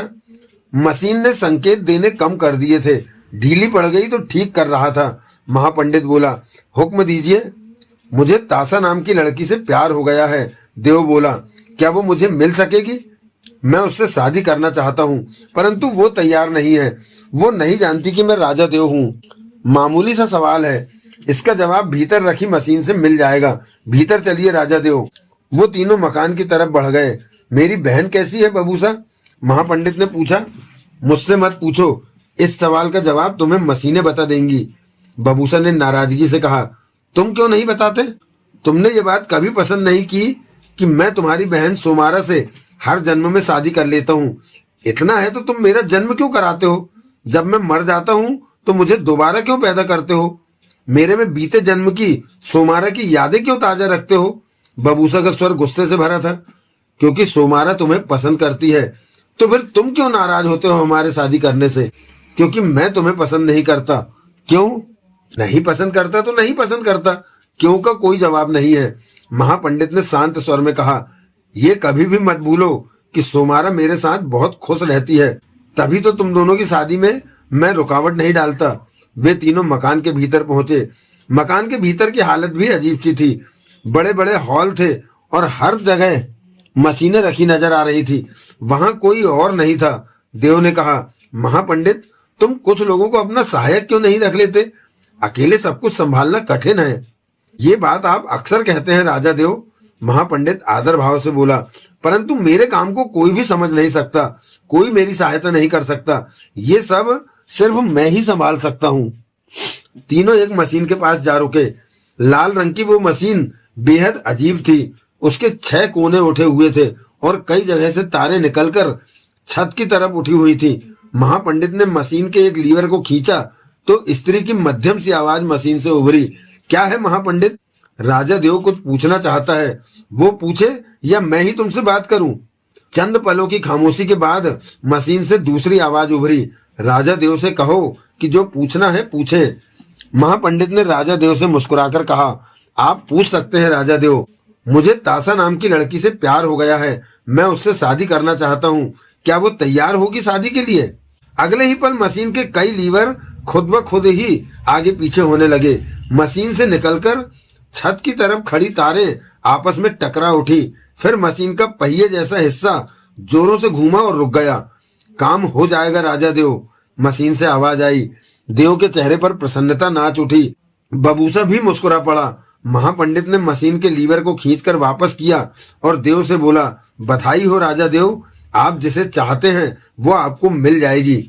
ये कितनी अच्छी खबर है। देव खुशी से कह उठा। ये सारे ग्रह के लिए अच्छी खबर है कि सदूर को उनकी रानी देखने का सौभाग्य प्राप्त होगा। महापंडित मुस्कुराकर कह उठा, आइए राजा देव, मैं आपकी सेवा में खोनम पेश करता हूँ। खोनम का जिक्र आते ही देव की आंखों के सामने तासा का चेहरा उभर आया। कुछ देर बाद महापंडित अपने हाथों से खोनम बना लाया। देव ने पिया, बबूसा ने लिया और महापंडित ने भी खोनम की कटोरी थामकर घूंट भरा। मुझे बहुत खुशी हो रही है कि राजा देव को कोई लड़की पसंद आ गई है, महापंडित बोला। परंतु मेरे पास ये खबर पहले से थी। मशीन ने मुझे बता दिया था कि राजा देव को प्यार होने वाला है किसी से। तो तुमने मुझे क्यों नहीं बताया? देव ने महापंडित से कहा। मैं तो कब से आपके प्यार हो जाने का इंतजार कर रहा था। जिस दिन आप पहली बार उस लड़की से मिले तो मुझे उसी दिन मशीन ने बताया कि आपने उस लड़की से मुलाकात कर ली है, परंतु इस बारे में मेरा आपसे बात करना किसी भी हाल में ठीक नहीं था। मैं आपके मुंह से सुनना चाहता था। तुम बहुत सी बातें अपने तक ही रखते हो महापंडित। देव मुस्कुराया। ये जरूरी हो जाता है, जब तक बहुत जरूरी ना हो मैं होने वाली बात आगे नहीं करता, क्योंकि मशीनें मुझे भविष्य के बारे में बहुत कुछ बताती रहती हैं। उन बातों से मैं जरूरी बातें छांटता हूँ और वो ही बताता हूँ। अगर आपको हर बात बताऊं तो आपका बहुत समय बर्बाद हो जाएगा राजा देव। बबूसा और देव बग्गी में किले पर पहुंचे। सूर्य सदूर के ठीक किनारे पर टिका तीखी रोशनी फेंक रहा था। उस रोशनी में परछाइयां हमेशा लंबी ही रहती थी। वो सुबह से शाम तक सदूर के किनारे पर ही टिका रहता और प्लेट जैसा आकार लिए सदूर सूर्य के सामने घूमता रहता। और एक वक्त ऐसा भी आया कि सूर्य की रोशनी सदूर के ऊपर न पड़कर नीचे के हिस्से पर पड़ती और उस वक्त सदूर पर रात हो जाती। मुझे बहुत प्रसन्नता हो रही है राजा देव कि किले में रानी आने वाली है, बबूसा बग्गी दौड़ाता कह उठा। जवाब में देव मुस्कुराकर रह गया। कल आपको जमरा के साथ देखने जाना है कि उसने पोपा की क्या तैयारी कर रखी है, बबूसा ने जैसे याद दिलाया। तुम भी मेरे साथ चलोगे बबूसा? जरूर राजा देव, मेरा तो काम ही हर पल आपके साथ रहना है, बबूसा ने तुरंत कहा। वे किले पर पहुंचे। किले की कर्मचारी दासियों ने देव को भोजन खिलाया। खाने के दौरान देव जैसे ख्यालों में ताशा को ही देखता रहा, उसकी बातें सोचता रहा। रात हुई तो बबूसा ने आकर राजा देव को बताया कि उसने सोमारा को ताशा वाली बात बताई है। वो बहुत खुश हुई सुनकर और जल्दी से जल्दी ताशा से मिलना चाहती है। फिर जमरा के साथ कल चलने की बातचीत हुई। बबूसा ने कहा कि लंबा सफर है, दिन की रोशनी निकलने से पहले ही चल देना ठीक होगा। देव ने कारू अर्थात शराब के 2 गिलास पिए कि रात को ठीक से नींद ले सके, वरना वो जानता था कि ताशा का ख्याल उसे सोने नहीं देगा। जब तक देव खाना खाकर सो नहीं गया तब तक बबूसा पास में ही रहा। कल के सफर के लिए कोचवान को तैयार रहने और बग्गी तैयार रखने को कह दिया था। राजा देव की बग्गी को तो बबूसा शानदार ढंग से सजाने पर लगा था, उसका काम चल रहा था। ऐसे में दूसरी बढ़िया बग्गी कल के लिए तैयार रखी गई थी। सारी तैयारी करके ही बबूसा रात सोया था। अगले दिन का उजाला फैलने से पहले ही सफर शुरू हो गया। 40 बरस का कोचवान मुस्तैदी से बग्गी को दौड़ाने लगा। जवान घोड़े लगे थे। इस वक्त रास्ते सुनसान थे। इस बग्गी में छोटे छोटे 2 कमरों जैसे केबिन थे। एक कोचवान की तरफ था जिसमें आरामदेह सीट पर देव मौजूद था। पीछे वाले केबिन में बबूसा और जमरा मौजूद थे। सफर लंबा था। दिन भर बग्गी ने इसी तरह दौड़ना था। सिर्फ दोपहर का खाना खाने के लिए रुकना था या फिर खोनम बनाने पीने के लिए रुकना था। बबूसा रास्ते में जरूरत पड़ने वाले सारे सामान को साथ ले आया था। घोड़ों के टापों की आवाज बराबर कानों में पड़ रही थी। पोपा बनाने के लिए ऐसी जगह चुनी गई थी जहां आम लोगों का आना जाना न होता हो, ताकि आराम से काम हो सके। वो जगह पहाड़ों को पार करके सदूर के एक कोने में थी, जहां खुले मैदान थे, वीरान घने जंगल थे और पथरीली जमीन थी। उस तरफ आबादी नहीं थी। किले से वहां तक का सफर पूरे दिन का था। अगर पहाड़ों पर चढ़कर उन्हें पार करके उस तरफ पहुंचा जाए तो सफर छोटा हो जाता था, परंतु बग्गी से जाने का रास्ता इसलिए लंबा था कि उन्हें पहाड़ों के गिर्द लंबा चक्कर काटकर जाना पड़ता था। परंतु ये रास्ता सुरक्षित था। पहाड़ों पर से जाने से विद्रोहियों का सामना हो जाने का खतरा था। वहां विद्रोहियों ने अपना ठिकाना बना रखा था। देव आंखें बंद किए ताशा के बारे में सोच रहा था कि आज ताशा को नहीं देख पाएगा। आज क्या, अगले कई दिन ताशा से दूर रहना होगा, क्योंकि पोपा वाले स्थान पर पहुंचकर व्यस्त हो जाना था। पोपा को बनाना देव के मन की उड़ान थी। वो पोपा में बैठकर अंतरिक्ष की सैर पर निकलना चाहता था। पहली बार जब देव ने जमरा को अपने मन की बात बताई तो जमरा देव के ख्यालों से जरा भी सहमत नहीं हुआ था, परंतु देव ने जो सोचा था उसे वो पूरा करना चाहता था। देव ने पोपा का मॉडल बनाया, पोपा के भीतर का नक्शा बनाया, पोपा को तैयार करने के लिए जिन जिन पार्ट्स की जरूरत थी उसकी लिस्ट बनाई और जमरा को समझाकर पार्ट्स बनाने के तैयार करने के काम पर लगा दिया। 4 सालों से जमरा देव के कहने पर काम कर रहा था। अब तो जमरा को भी इस काम में दिलचस्पी होने लगी थी। इस बीच देव उसे नए पार्ट्स की लिस्ट भी देता रहा और बीच बीच में देव जमरा के तैयार किए पार्ट्स को चेक भी करता था। परंतु ये सब काम पूरा होने के बाद बात यहाँ आ रुकी थी कि पोपा की बॉडी ऐसे ठोस पदार्थ की होनी चाहिए कि अंतरिक्ष में कोई चीज पोपा से टकराए तो उसे नुकसान ना हो। ये काम जमरा ने अपने सिर पर ले लिया और अब जमरा का कहना था कि उसने धातु में कुछ केमिकल मिलाकर पोपा की बॉडी के रूप में ऐसी चीज तैयार की है कि उसे कोई चीज आसानी से नुकसान नहीं पहुंचा सकती। जमरा इस सारे मामले को पूरा करने के लिए गंभीर था। दिन भर का सफर लंबा और थकान से भरा था। रास्ते में 3 जगह थोड़ी थोड़ी देर के लिए रुके थे। देव सफर के दौरान तासा को याद करता रहा और मुस्कुराता रहा। अंधेरा होते होते सफर भी पूरा हो गया। बग्गी जहां आ रुकी थी वहां छोटे छोटे मकान बने हुए थे। इस वक्त वहां रोशनी वाली मसाले जल रही थी। कई लोग भी दिखे। ये सब जमरा के सहायक थे पोपा बनाने के काम में। बबूसा के साथ एक मकान में देव ने नहा धोकर कपड़े बदले और उसके कहने पर बबूसा ने कारू अर्थात शराब का इंतजाम कर दिया।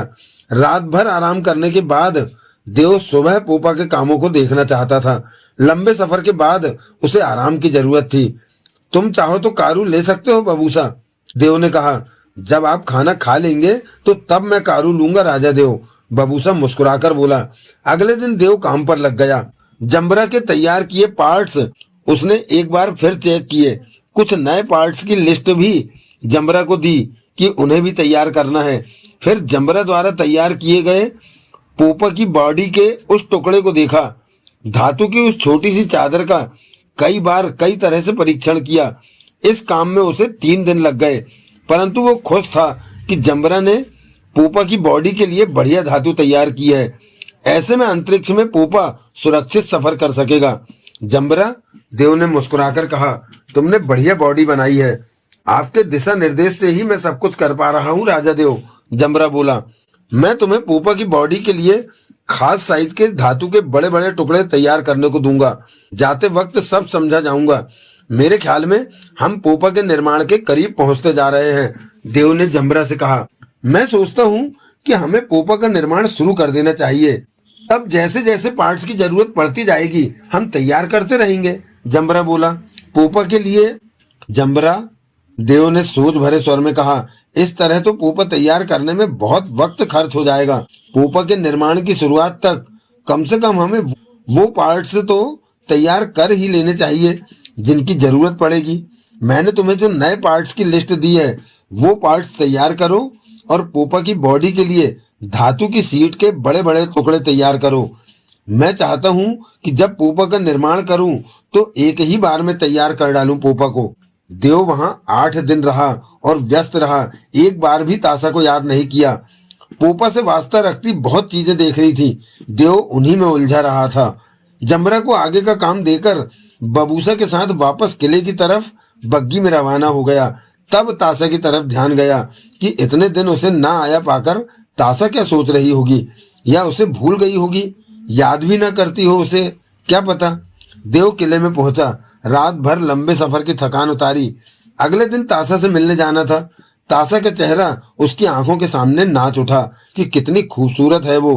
पहली बार में ही दिल में आ उतरी। इतने दिन बाद उसे सामने पाकर हैरान तो जरूर होगी। सोच रही होगी अच्छा है जो नहीं आया।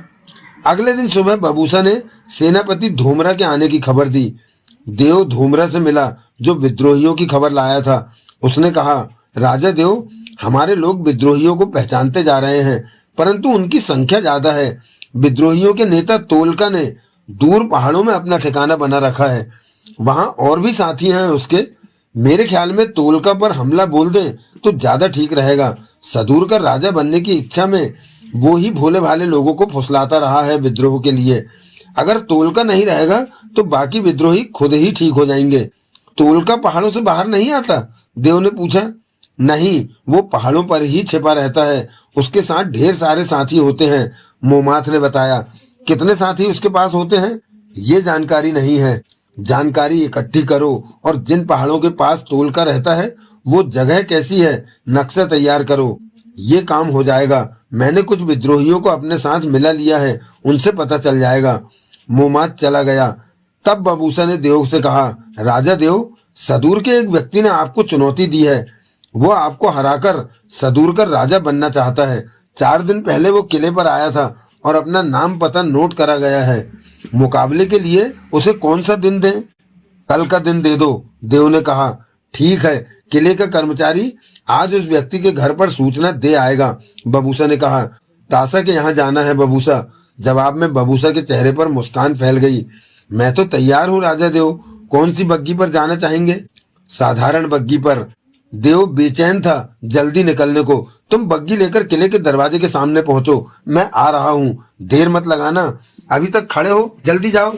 बग्गी दौड़ती रही। देव व्याकुल भाव से पहलू बदलता रहा जब तक कि बग्गी तासा के घर के सामने वाले रास्ते पर जाकर रुक नहीं गई। देव जल्दी से उतरा और तेज तेज कदमों से तासा के एक कमरे के घर की तरफ बढ़ गया, जिसका दरवाजा खुला हुआ था। दरवाजे पर पहुंचते ही पुकार उठा, तासा। तासा सामने ही खड़ी थी, एक टक उसे देख रही थी। तासा, तासा। देव को कोई शब्द न मिले कहने को। चेहरे पर खुशी उमड़ रही थी। एकाएक तासा की नीली आंखों से आंसू बह निकले। तासा, झूठे मक्कार, तासा भीगे स्वर में कह उठी। इतने दिन से कहाँ थे तुम? मैं तुम्हारा इंतजार करती रही।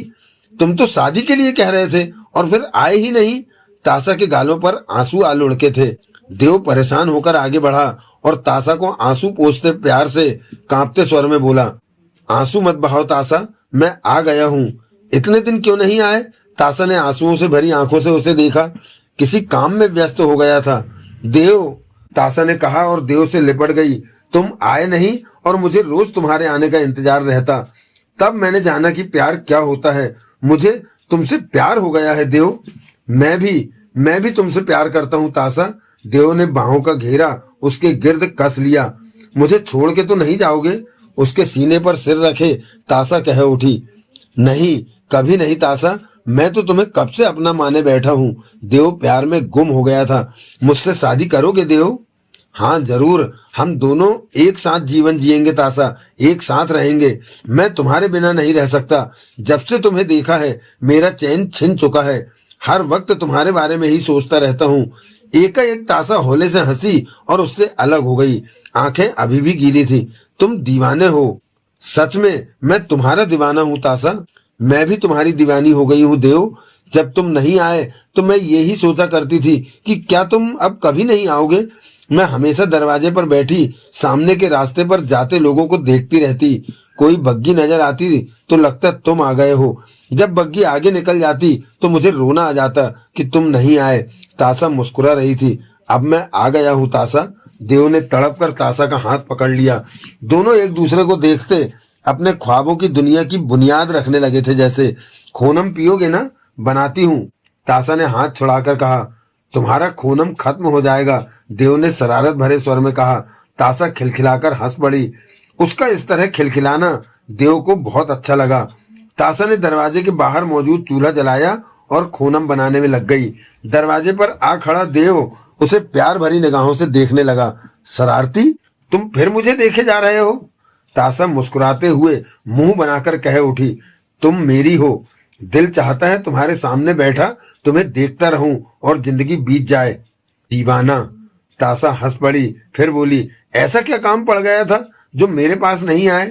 किसी काम के लिए कहीं दूर जाना पड़ा था, पहाड़ों के उस पार। इतनी दूर? तासा ने नीली आंखें फैलाई। देव तासा के खूबसूरत चेहरे को देखता रहा। तुम करते क्या हो? फिर बताऊंगा, देव मुस्कुराकर बोला। अभी क्यों नहीं? अभी तो तुम्हें देख रहा हूं। तुम्हें जितना देखता हूं देखने की चाह और बढ़ जाती है, देव ने प्यार भरे स्वर में कहा। पागल, तुम्हारा पागल, तासा का पागल। तुमने सच में मुझे पागल कर दिया है। घर में कौन कौन है तुम्हारे? अकेला हूं। कुछ साल पहले पिता नहीं रहे। अकेले रहते हो तो खाना कैसे खाते हो? तासा ने देव को देखा। नौकर बनाते हैं, देव मुस्कुराया। फिर तो तुम्हारे पास धातु बहुत ज्यादा होगी, तासा ने भोलेपन से कहा। देव तासा को देखता रहा। खूनम तैयार हो गया। तासा ने खूनम 2 कटोरियों में डाला और वे भीतर जा बैठे। बाहर घूमने चलते हैं तासा, देव ने कहा, बग्गी में बैठकर। मैं नहीं जाऊंगी, लोग देखेंगे तो क्या कहेंगे? पिता सुनेगा तो मेरी जान ही ले लेगा। किसी को पता नहीं चलेगा, देव मुस्कुरा रहा था। कैसे? तुम घर से निकलकर इस रास्ते के चौराहे पर पहुंच जाओ, फिर वहां बग्गी में बैठ जाना। कोई देख लेगा तो? कोई नहीं देखेगा। बाजार में तो कोई देख ही लेगा, पिता भी वहां पर होते। हम बाजार में नहीं, जंगल जाएंगे, पास के जंगल, वहां बातें करेंगे, तुम्हारे साथ वक्त बिताऊंगा, तुम्हें जी भर कर देखूंगा, तुम्हारा हाथ पकड़ूंगा, तुम्हारे साथ रहना मुझे बहुत अच्छा लगेगा। तासा कुछ सोच में डूबी रही, फिर धीमे से बोली, कल चलूंगी। आज क्यों नहीं? पता नहीं क्यों मुझे डर लग रहा है, तासा ने भोलेपन से कहा। कल डर नहीं लगेगा? देव ने शरारत भरे स्वर में कहा। तुम बस कल आना, आज नहीं। मेरा दिल धड़क रहा है। तासा ने अपने सीने पर हाथ रखा। देव तासा को देखता रहा। तुम फिर दीवानों की तरह मुझे देखने लगे, तासा कह उठी। कल मैं कुछ देर से आऊंगा, एकाएक देव ने कहा। उसे याद आ गया था कि कल उस आदमी से मैदान में मुकाबला करना है जिसने उसे चुनौती दी थी। देर से? थोड़ी देर से। कल मुझे बहुत जरूरी काम है, तुम दरवाजे पर ही रहना। मेरी बग्गी देखकर घर से पैदल ही चौराहे की तरफ चल देना और चौराहे पर खड़ी बग्गी में जा बैठना। फिर हम जंगल में घूमेंगे, बातें करेंगे। वापसी पर देव खुशी से झूम रहा था। आज उसे उतनी ही खुशी हो रही थी जितनी की पोपा को बनाकर सफल उड़ान उड़ने पर होती। देव की खुशी का ठिकाना नहीं था। बबूसा, बग्गी के आगे बढ़ते ही देव बोला, आज मैं बहुत खुश हूँ, तुम जो भी मांगो मैं दूंगा। मुझे और क्या चाहिए राजा देव, हर समय आपकी सेवा करते रहने का मन करता है। कुछ भी मांगो बबूसा। नहीं राजा देव, मैं कुछ भी नहीं मांग सकता, आपका दिया सब कुछ है, पर इस खुशी की वजह भी तो बताइए। तासा भी मुझे प्यार करती है बबूसा, वो भी मुझे चाहती है। ये सच में खुशी की बात है। क्या वो जानती है कि आप राजा देव हैं? बबूसा ने बग्गी दौड़ाते पूछा। नहीं जानती। आप कब तक ये बात उससे छिपाएंगे? कभी तो बतानी पड़ेगी, बबूसा बोला। मैं कुछ भी छिपा नहीं रहा, उचित वक्त आएगा तो उसे पता चल जाएगा। देव की खुशी पंख लगाकर उड़ रही थी। मुझे समझ में नहीं आता कि इस खुशी के मौके पर मैं क्या करूं। मैं उड़ना चाहता हूं बबूसा। बबूसा के बस में होता तो वो अभी आपको पंख लगा देता राजा देव, बबूसा ने हंसकर कहा। आपको इतना खुश कम ही देखा है। आप इसी तरह हमेशा खुश रहें और मैं आपकी सेवा करता रहूं। किले पर पहुंचने के बाद भी देव चैन से नहीं बैठ पाया। तासा की मोहनी सूरत आंखों के सामने नाचती रही और वो किले के चक्कर तब तक लगाता रहा जबकि थक नहीं गया। रात के खाने के बाद आकर बबूसा ने कहा, मैंने सोमारा को बताया कि राजा देव को तासा पसंद आ गई है, वो तासा से मिलना चाहती है राजा देव। इसी मुनासिब वक्त पर सोमारा को तासा से मिला देना बबूसा, देव ने मुस्कुराकर कहा। सोमारा सदूर की रानी को देखने के लिए बेचैन है, बबूसा ने खुशी से कहा। देव चाहता था कि कोई उससे तासा की बातें करता रहे, परंतु बबूसा बोला, राजा देव अब आपको वक्त पर सो जाना चाहिए, कल सुबह मुकाबला है मैदान में। अगले दिन सूर्य निकलने के 3 घंटों पश्चात देव एक बग्गी में मैदान की तरफ रवाना हुआ। कोचवान बग्गी को चला रहा था और बबूसा व्याकुल सा देव के पास बैठा था। क्या बात है बबूसा? देव ने पूछा। मैं मुकाबले को लेकर चिंतित हूँ। ये कोई पहली बार तो नहीं है, देव ने मुस्कुराकर कहा। सदूर का राजा बनने के लिए मैंने सैकड़ों चुनौतियों का सामना किया है। ये मेरे लिए मामूली बात है ऐसा मुकाबला करना। ये बात नहीं राजा देव, बबूसा ने कहा। ओका, किले का मुख्य कर्मचारी ने मुझे बताया है कि आज जो आपके मुकाबले पर उतरने वाला है वो खतरनाक योद्धा है, माना हुआ लड़ाका है। जानते हो मैं क्या सोच रहा हूँ? देव मुस्कुरा रहा था। बताइए राजा देव। जल्दी से मुकाबला खत्म करूं और तासा से मिलने चल दूं। बबूसा व्याकुल सा देव के मुस्कुराते चेहरे को देखने लगा। आपको मुकाबले की जरा भी चिंता नहीं है? बबूसा ने गहरी सांस ली। मुझे तासा से मिलने की चिंता है राजा देव। मुझे डर है कि आज कहीं आप धोखा ना खा जाएं। ओका की बात को गंभीरता से ले। बग्गी आबादी से हटकर ऐसी खाली जगह पर पहुंची जिसे मुकाबले के मैदान के रूप में जाना जाता था। कल सब जगह मुकाबले की मुनादी करा दी गई थी, जिसके कारण मैदान में लोगों की भीड़ नजर आ रही थी। धूमरा की फौज के कई सिपाही वहां मौजूद थे और लोगों को बड़े से घेरे के रूप में मैदान में खड़ा कर रखा था। मुकाबले के लिए हमेशा की तरह तैयारी पूरी हो चुकी थी। देव बग्गी से उतरने लगा तो बबूसा चिंता से बोला, राजा देव लापरवाह मत होइएगा। देव मुस्कुराया और बग्गी से उतरकर सामने बने कपड़े के कमरे की तरफ बढ़ गया। वैसा ही कपड़े का कमरा कुछ दूरी पर एक और बना हुआ था। देव के आते ही वहां लोगों का शोर उमड़ पड़ा। 10 मिनट बाद देव उस कपड़े के कमरे से बाहर निकला तो कमर के गिर्द लंगोट जैसा कपड़ा बांध रखा था और माथे पर एक मैले से कपड़े की पट्टी बांध रखी थी जो कि उसके सिर के बालों को समेटे हुए थी। वो नंगे पांव था। वहां से निकलकर वो लोगों की भीड़ की तरफ बढ़ गया। भीड़ अब खामोश हो गई थी। उन्होंने रास्ता दे दिया और देव लोगों के घेरे के बीच जा पहुंचा था। तभी उसकी निगाह अपने प्रतिद्वंदी पर पड़ी। वो 20 बरस का, देव से 1.5 गुना लंबा चौड़ा स्वस्थ युवक था। उसने भी लंगोट जैसा कपड़ा कमर में लपेट रखा था। हाथ में तलवार जैसा हथियार था और खतरनाक निगाहों से देव को देख रहा था। अचानक ही वहां खामोशी ठहरती चली गई। देव की आंखों में खतरनाक भाव मचल उठे थे। शरीर में अजीब सा तनाव आ गया था। उसकी निगाह मुकाबले पर उतरे योद्धा पर थी। दोनों कई पलों तक खड़े एक दूसरे को देखते रहे। उनके बीच 30 कदमों का फासला था। बबूसा भी भीड़ में सबसे आगे खड़ा हुआ था। एकाएक देव और प्रतिद्वंदी एक दूसरे की तरफ बढ़ने लगे। अब देव को ताशा की याद नहीं आ रही थी। उसे सिर्फ अपना शिकार ही दिखाई दे रहा था जो उसे मारकर राजा बनना चाहता था, सदूर का। देव अपनी बाहों में अजीब सी लहरें दौड़ती महसूस कर रहा था। दोनों 10 कदमों के फासले पर आकर रुक गए। राजा देव, वो युवक मुस्कुराकर कह उठा, तुम्हारे राज्य करने के दिन खत्म हो गए। देव खामोशी से उसे देखता रहा। अब सदूर का राजा मैं बनूंगा। मैं तुमसे ज्यादा ताकतवर हूँ। मेरे से कोई जीत नहीं सकता। तुम्हारी मौत मेरे ही हाथों लिखी है। तुम चाहो तो अपनी जान बचा सकते हो। सदूर का राज्य मेरे हवाले कर दो। मुझे राजा बना दो। इस तरह तुम बाकी का जीवन जी सकोगे। मैं उम्र भर के लिए तुम्हारे खाने पीने का इंतजाम कर दूंगा। देव एक टक अपने शिकार को देखे जा रहा था। अगर तुमने मरने की सोच ही ली है तो मैं अब तुम्हारी जीवन लीला समाप्त करने जा रहा हूँ। योद्धा हंसकर बोला। देव चुप रहा। मेरे पास ताकत भी है और हथियार भी। तुम भी कोई हथियार ले लो। योद्धा अगले ही पल तीखे स्वर में कह उठा। देव की नजरें उसी पर रही। लो मरो, कहने के साथ ही योद्धा तलवार थामे देव पर झपट पड़ा और वार किया।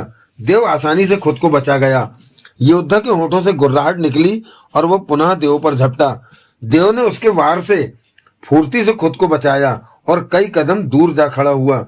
तू मेरे हाथ से ही मरेगा, वो गुर्रा उठा। अब तलवार थामे धीरे धीरे वो देव की तरफ बढ़ने लगा। उसकी आंखों में क्रोध भरी सुर्खी चमक रही थी। डर लग रहा है मुझसे। देव के होंठ सख्ती से बंद थे। वो बेहद सतर्क था। एकाएक योद्धा ने देव पर वार किया, परंतु उसी पल देव जगह छोड़ चुका था। तलवार जमीन पर लगी। वार खाली जाते देखकर वो और भी क्रोधित हो उठा। होठों से तेज गुर्राहट निकली और तलवार थामे वो तेजी से देव की तरफ दौड़ा। उसके करीब आते ही देव ने ऊंची उछाल ली और वो नीचे से निकलकर आगे बढ़ गया। हवा में मौजूद देव नीचे आया और पैरों पर खड़ा योद्धा को देखने लगा। योद्धा ठिठक कर तुरंत पलटा और वैसी निगाहों से देव को देखा। देव के होंठ भिजे थे। एकाएक योद्धा को देखते वो मुस्कुरा पड़ा। मुस्कान का असर उस पर तेजाब की भांति हुआ। वो दहाड़ कर तलवार वाला हाथ उठाए देव पर झपट पड़ा। देव भी तेजी से आगे बढ़ा और उसका तलवार वाला हाथ की कलाई को पलक झपकते ही थामा और कलाई को पूरी ताकत से दबा दिया। वो पीड़ा सहन न कर सका और तलवार नीचे जा गिरी। इससे पहले कि वो कुछ समझ पाता, देव ने उसी पल ऊंची छलांग लगाई और दूसरे ही पल उसके दोनों कंधों पर पांव रखे खड़ा था। फिर खास अंदाज में दोनों पांवों के बीच उसका सिर फंसाया और फिरकने की मानिंद घूम गया। ऐसा करते ही योद्धा का सिर भी घूम गया और कड़ाक कड़ाक की हड्डी टूटने की आवाजें आई। देव उसी पल छलांग लगाकर जमीन पर आ खड़ा हुआ। वो योद्धा बेजान सा धप से नीचे आ गिरा, फिर नहीं हिला।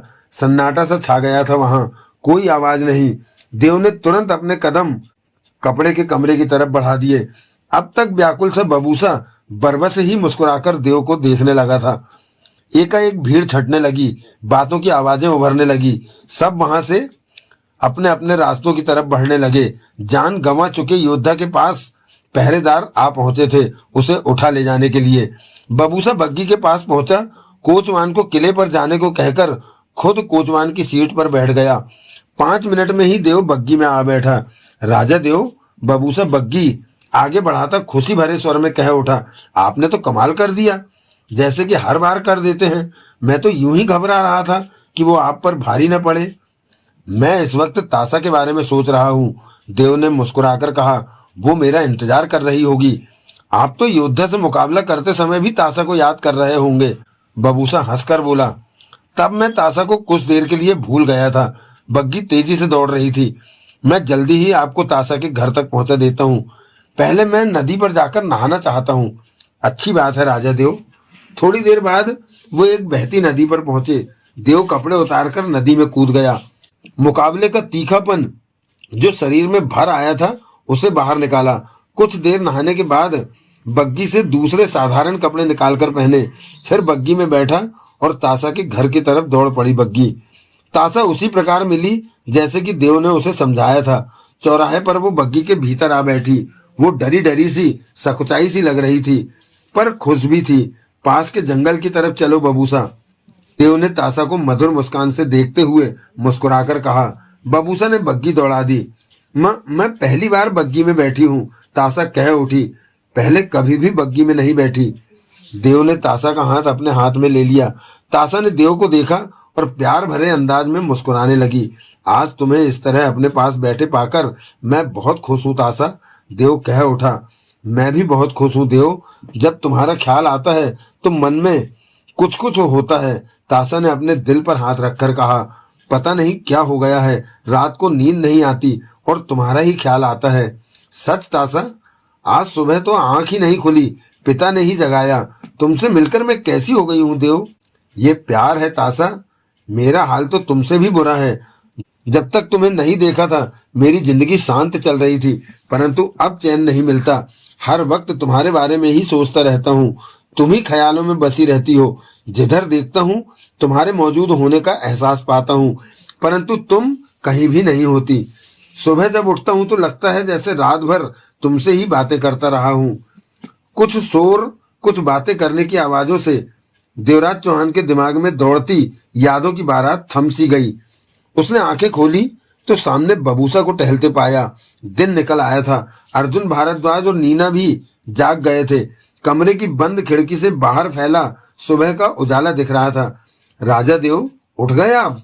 बबूसा उसकी आंखें खुली पाकर कह उठा। मैं क्षमा चाहता हूँ कि बेड पर सो गया और आप सोफे पर ठीक से सो नहीं पाए। भूल हो गई मुझसे।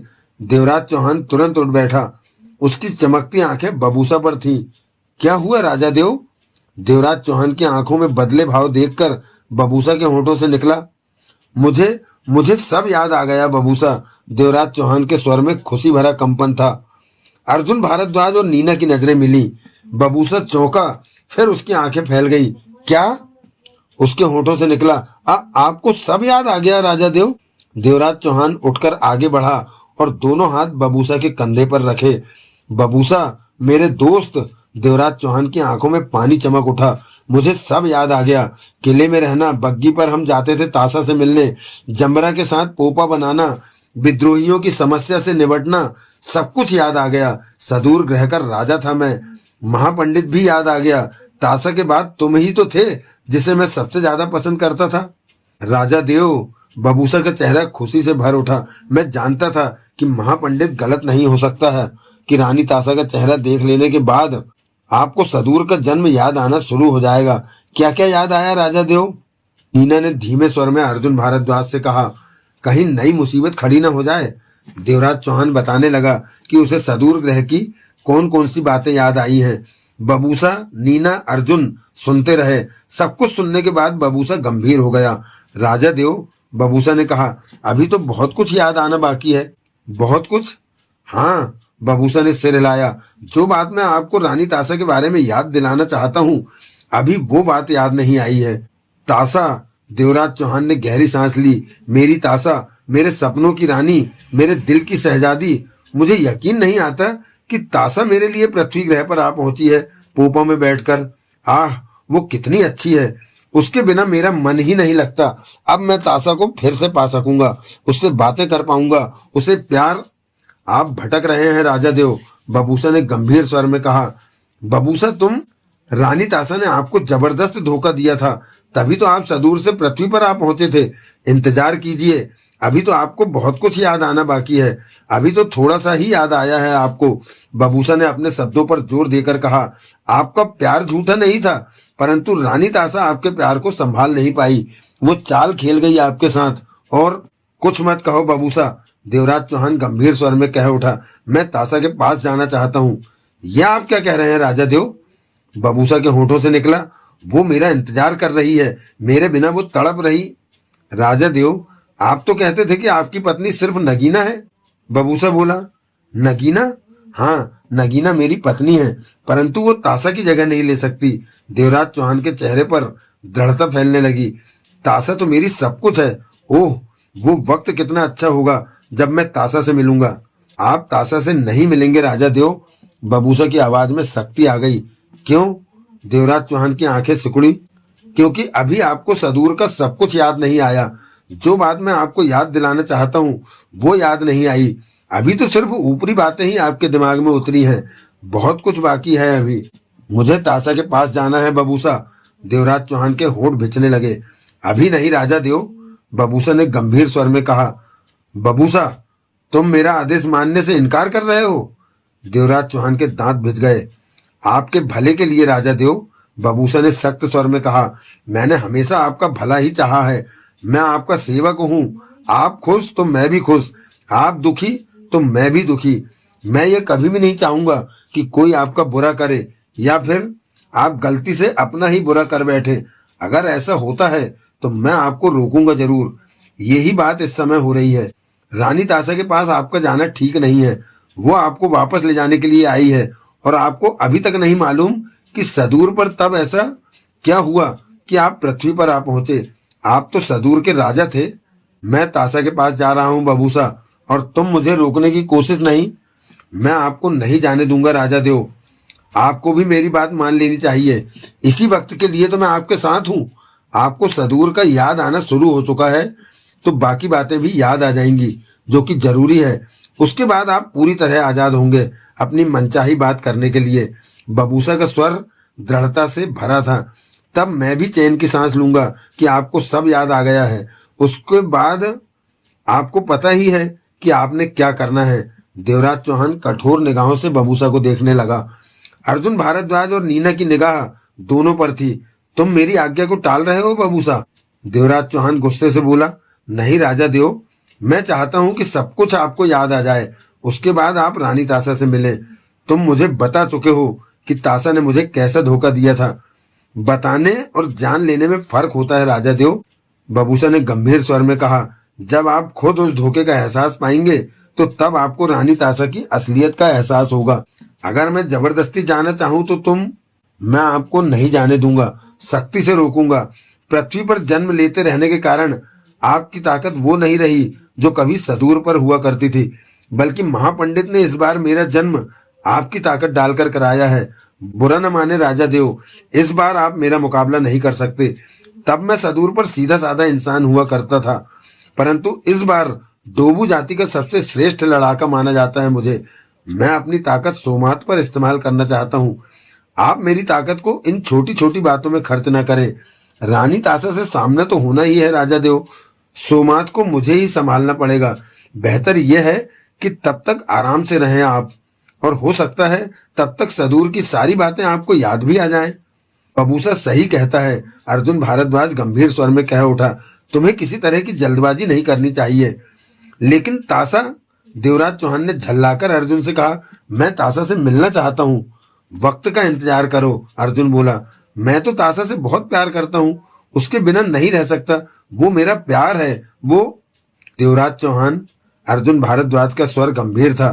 तुम्हें बबूसा की बातों का भरोसा करके बबूसा के मुताबिक ही चलना चाहिए। ये तुम्हारा भला चाहता है। ये बेहतर जानता है कि कब तुम्हारा तासा से मिलना ठीक होगा। देवराज चौहान ने तीखी नजरों से बबूसा को देखा। जब आपको सब कुछ याद आ जाएगा तो तब मैं आपसे एक कदम पीछे रहूंगा राजा देव, बबूसा ने कहा, जैसे सदूर में रहा करता था। इस वक्त आप हालातों से अनजान हैं। आपको बचा के रखना मेरा फर्ज है। देवराज चौहान ने गहरी सांस ली और सोफे पर जा बैठा। बबूसा, देवराज चौहान ने बेचैनी भरे स्वर में कहा। हाँ राजा देव, सदूर का वक्त कितना अच्छा था, वहां कितना मजा आता था, सब कुछ भला भला सा था। देवराज चौहान बोला। आप ठीक कहते हैं राजा देव, बबूसा ने गंभीर स्वर में कहा। तासा के साथ जंगल में घूमता दिन कैसे बीतता था पता ही नहीं चलता था। तासा की नीली आंखों में मैं ऐसा खो जाता था कि मुझे होश ही नहीं रहता था।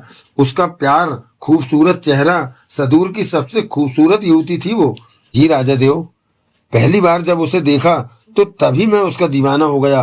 वो कितनी अच्छी है, मुझे कितना प्यार करती है, मैं भी उसे बहुत प्यार करता हूँ। तासा, देवराज चौहान जैसे कहीं गुम होता कह उठा। मेरी तासा। देवराज चौहान ने एकाएक बबूसा को देखकर गुस्से से कहा, तुम मुझे तासा के पास क्यों नहीं जाने देते?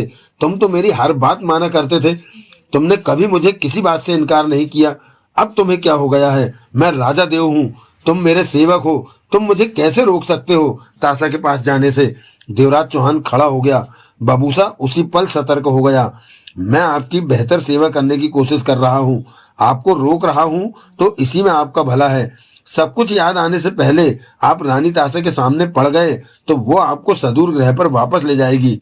तो क्या हो गया, मैं भी तो तासा के साथ सदूर ग्रह पर जाना चाहता हूँ, देवराज चौहान ने तेज स्वर में कहा। बबूसा मुस्कुरा पड़ा। अभी ये बात इसलिए कह रहे हैं कि हकीकत से दूर हैं आप राजा देव। जब आपको सब कुछ पता चल जाएगा कि रानी तासा ने आपके साथ क्या किया है तो तब आपकी सोच भी बदल सकती है, बबूसा ने कहा। मैं तासा से प्यार करता हूँ बबूसा, ये बात तुम भी अच्छी तरह जानते हो। आप तो रानी तासा के दीवाने रहे हैं राजा देव, बबूसा ने गंभीर स्वर में कहा। आपकी दीवानगी मैंने आंखों से देखी है, ये बात मैं कैसे भूल सकता हूँ? सब कुछ तो मेरे सामने है, परंतु अभी इंतजार कीजिए, बाकी बातें भी याद आने दीजिए। तभी नीना कह उठी, नगीना तुम्हारी पत्नी है देवराज चौहान? हाँ, देवराज चौहान ने नीना को देखा। तुम तासा के साथ जाना चाहते हो तो नगीना का क्या होगा? नीना ने कहा। मैं नगीना और जगमोहन को भी साथ ले जाऊंगा, देवराज चौहान ने कहा। जरूरी तो नहीं कि वो तुम्हारी बात मानेंगे, वो मेरे साथ चलेंगे। वो देवराज चौहान, नगीना तुम्हारे आज के जन्म की पत्नी है और तासा की बात जन्म पुरानी है। मेरे ख्याल में अब तासा का और तुम्हारा संबंध नहीं बनता, वो तो कब का खत्म हो चुका है। आशा मेरी है, मैं उससे प्यार करता हूँ, तासा के बिना मैं कैसे रह पाऊंगा? देवराज चौहान तड़प उठा। मैं नगीना की बात कर रहा हूँ, तुम नगीना के साथ अन्याय कर रहे हो ऐसा सोचकर। मैं तासा के बिना नहीं रह सकता। जैसा कि बबूसा कहता है, अगर तुम्हें पता चल गया कि वो पक्की धोखेबाज है तो वो जैसी भी है मेरी तासा है, मेरी जिंदगी है, मेरा प्यार है, मेरा सब कुछ है। अवश्य राजा देव, बबूसा गंभीर स्वर में कह उठा, परंतु कुछ इंतजार करना होगा आपको। महापंडित की मेहरबानी से आपको सदूर का जन्म याद आना शुरू हो चुका है, सब कुछ याद आ जाने दीजिए, उसके बाद आपको जो करना हो बेशक करें। नीना ने अर्जुन को देखकर कहा। अब तो सर आप बबूसा की बातों को सच मानते हैं? देवराज चौहान को उस जन्म का याद आ गया है तो बबूसा को झूठ कैसे कह सकता हूँ? तो बबूसा को झूठा कैसे कह सकता हूँ? अर्जुन भारद्वाज बोला। मैं तो ये कह रही थी कि ऐसे केस से हमारा क्या वास्ता?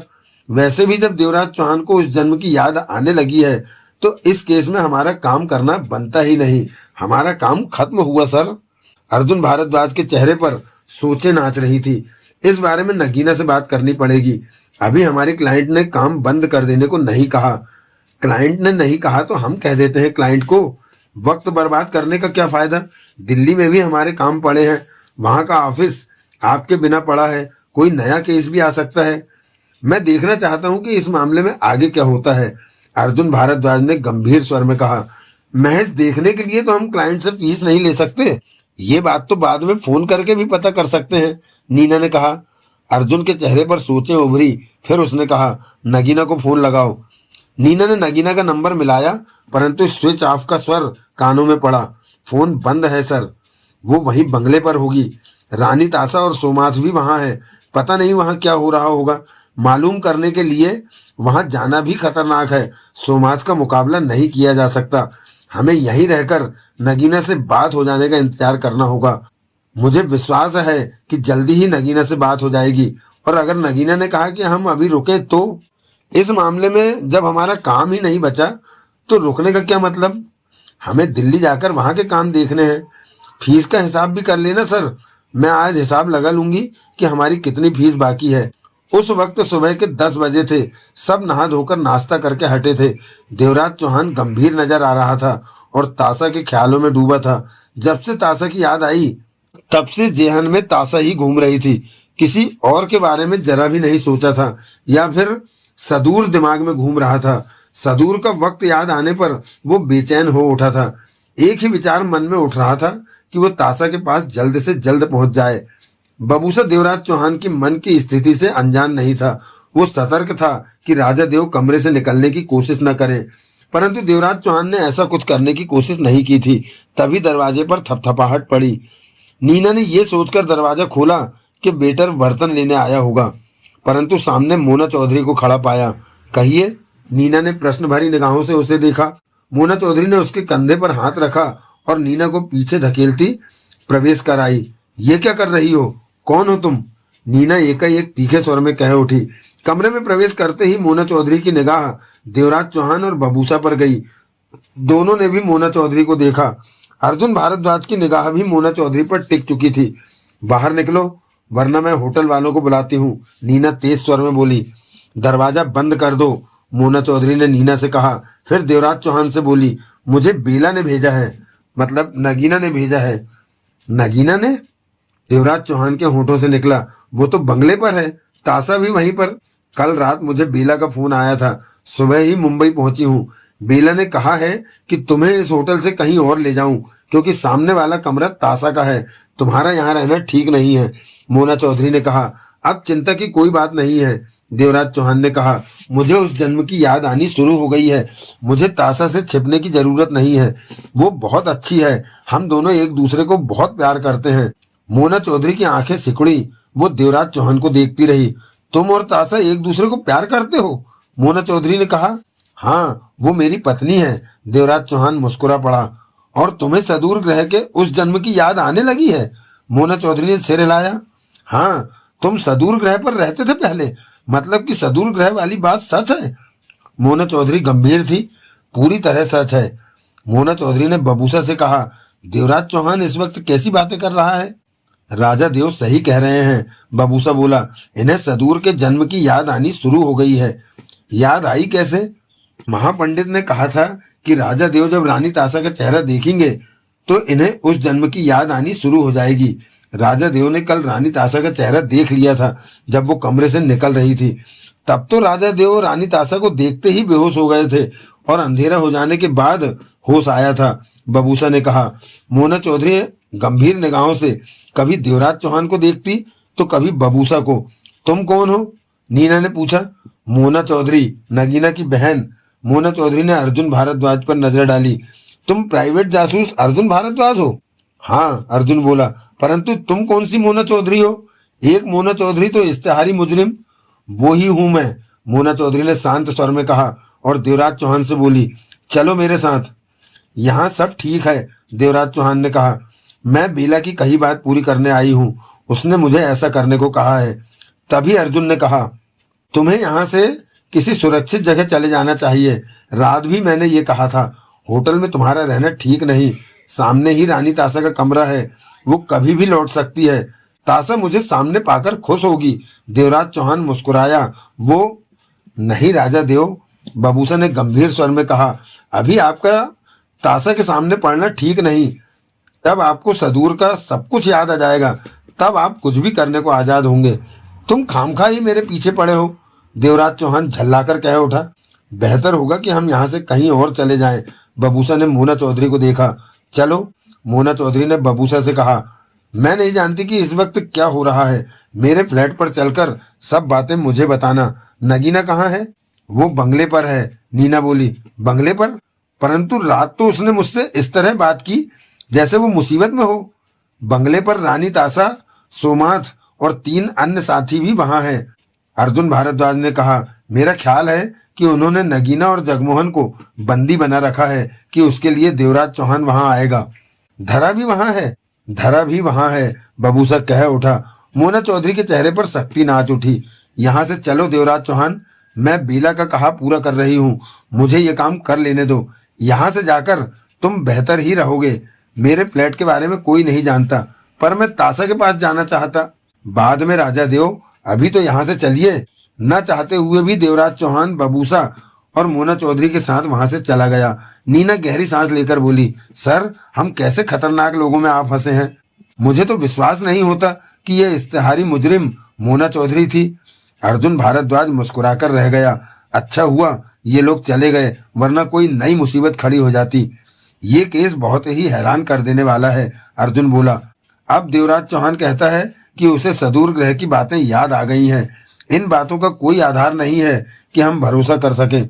तो क्या देवराज चौहान गलत कहता है? कह नहीं सकता, पर वो गलत क्यों कहेगा? लेकिन ये बातें मेरी समझ से बाहर हैं। सर, मुझे तो अभी तक ठीक से मामला समझ नहीं आया। आप सही कहते हैं कि इनकी बातों पर विश्वास करें भी तो कैसे? कोई गवाह नहीं, कोई सबूत नहीं। नीना ने मुंह लटकाकर कहा, तैयार हो जाओ। कहीं जाना है सर? मुंबई घूमने चलते हैं। इस मामले में अब हमारी जरूरत नहीं रही। ये इनकी व्यक्तिगत बातें हैं। देवराज चौहान कहता है कि उसे सदूर का वक्त याद आ गया है। उधर रानी तासा, नगीना और जगमोहन के पास पहुंच चुकी है। हमारा काम खत्म। पर सर, रानी तासा नगीना को बंदी बनाए हुए है। उसे छुड़ाना हमारा फर्ज नहीं बनता? देवराज चौहान और बबूसा सारे हालात जानते हैं। अब जो करना है उन्होंने ही करना है। मोना चौधरी ने भी इस मामले में दखल दे दिया है, जो कि खुद को नगीना की बहन कहती है। जो करना होगा ये लोग ही करेंगे। परंतु सर, अभी हमने फीस लेनी। शाम को एक बार फिर नगीना का फोन ट्राई करेंगे। लग गया तो ठीक, नहीं तो कल दिल्ली चल देंगे। फीस के रूप में काफी पैसे हमें मिल चुके हैं और इस मामले में हमने खास कुछ किया भी नहीं। हमारे करने को कुछ था भी नहीं। दूसरे ग्रह से आए लोग, पहले जन्मों की बातें प्राइवेट जासूसों की समझ से बाहर की चीज है। मैं तैयार होती हूँ सर। फिर माँ वाली बात भी आपसे करूंगी कि वो मुझे कहती रहती है कि अब शादी कर ले, कब तक घूमती रहेगी। सब कुछ आप पर है कि आप मुझे क्या कहते हैं। शादी कर लूं? अर्जुन भारद्वाज ने कठोर निगाहों से नीना को देखा। तैयार हो रही हूँ सर। नीना सक पकाकर सूटकेस की तरफ बढ़ी। बस 5 मिनट में तैयार हुई। अर्जुन ने मुस्कुराकर मुंह फेर लिया। तो दोस्तों, आज का यह एपिसोड यहीं विराम लेता है। इसके बाद आपसे मुलाकात होगी बबूसा उपन्यास के तीसरे उपन्यास बबूसा खतरे में के चौथे एपिसोड में। तब तक के लिए जय हिंद, जय भारत, वंदे मातरम। और हाँ, अपना ख्याल अवश्य रखिएगा। धन्यवाद, थैंक यू, शुक्रिया।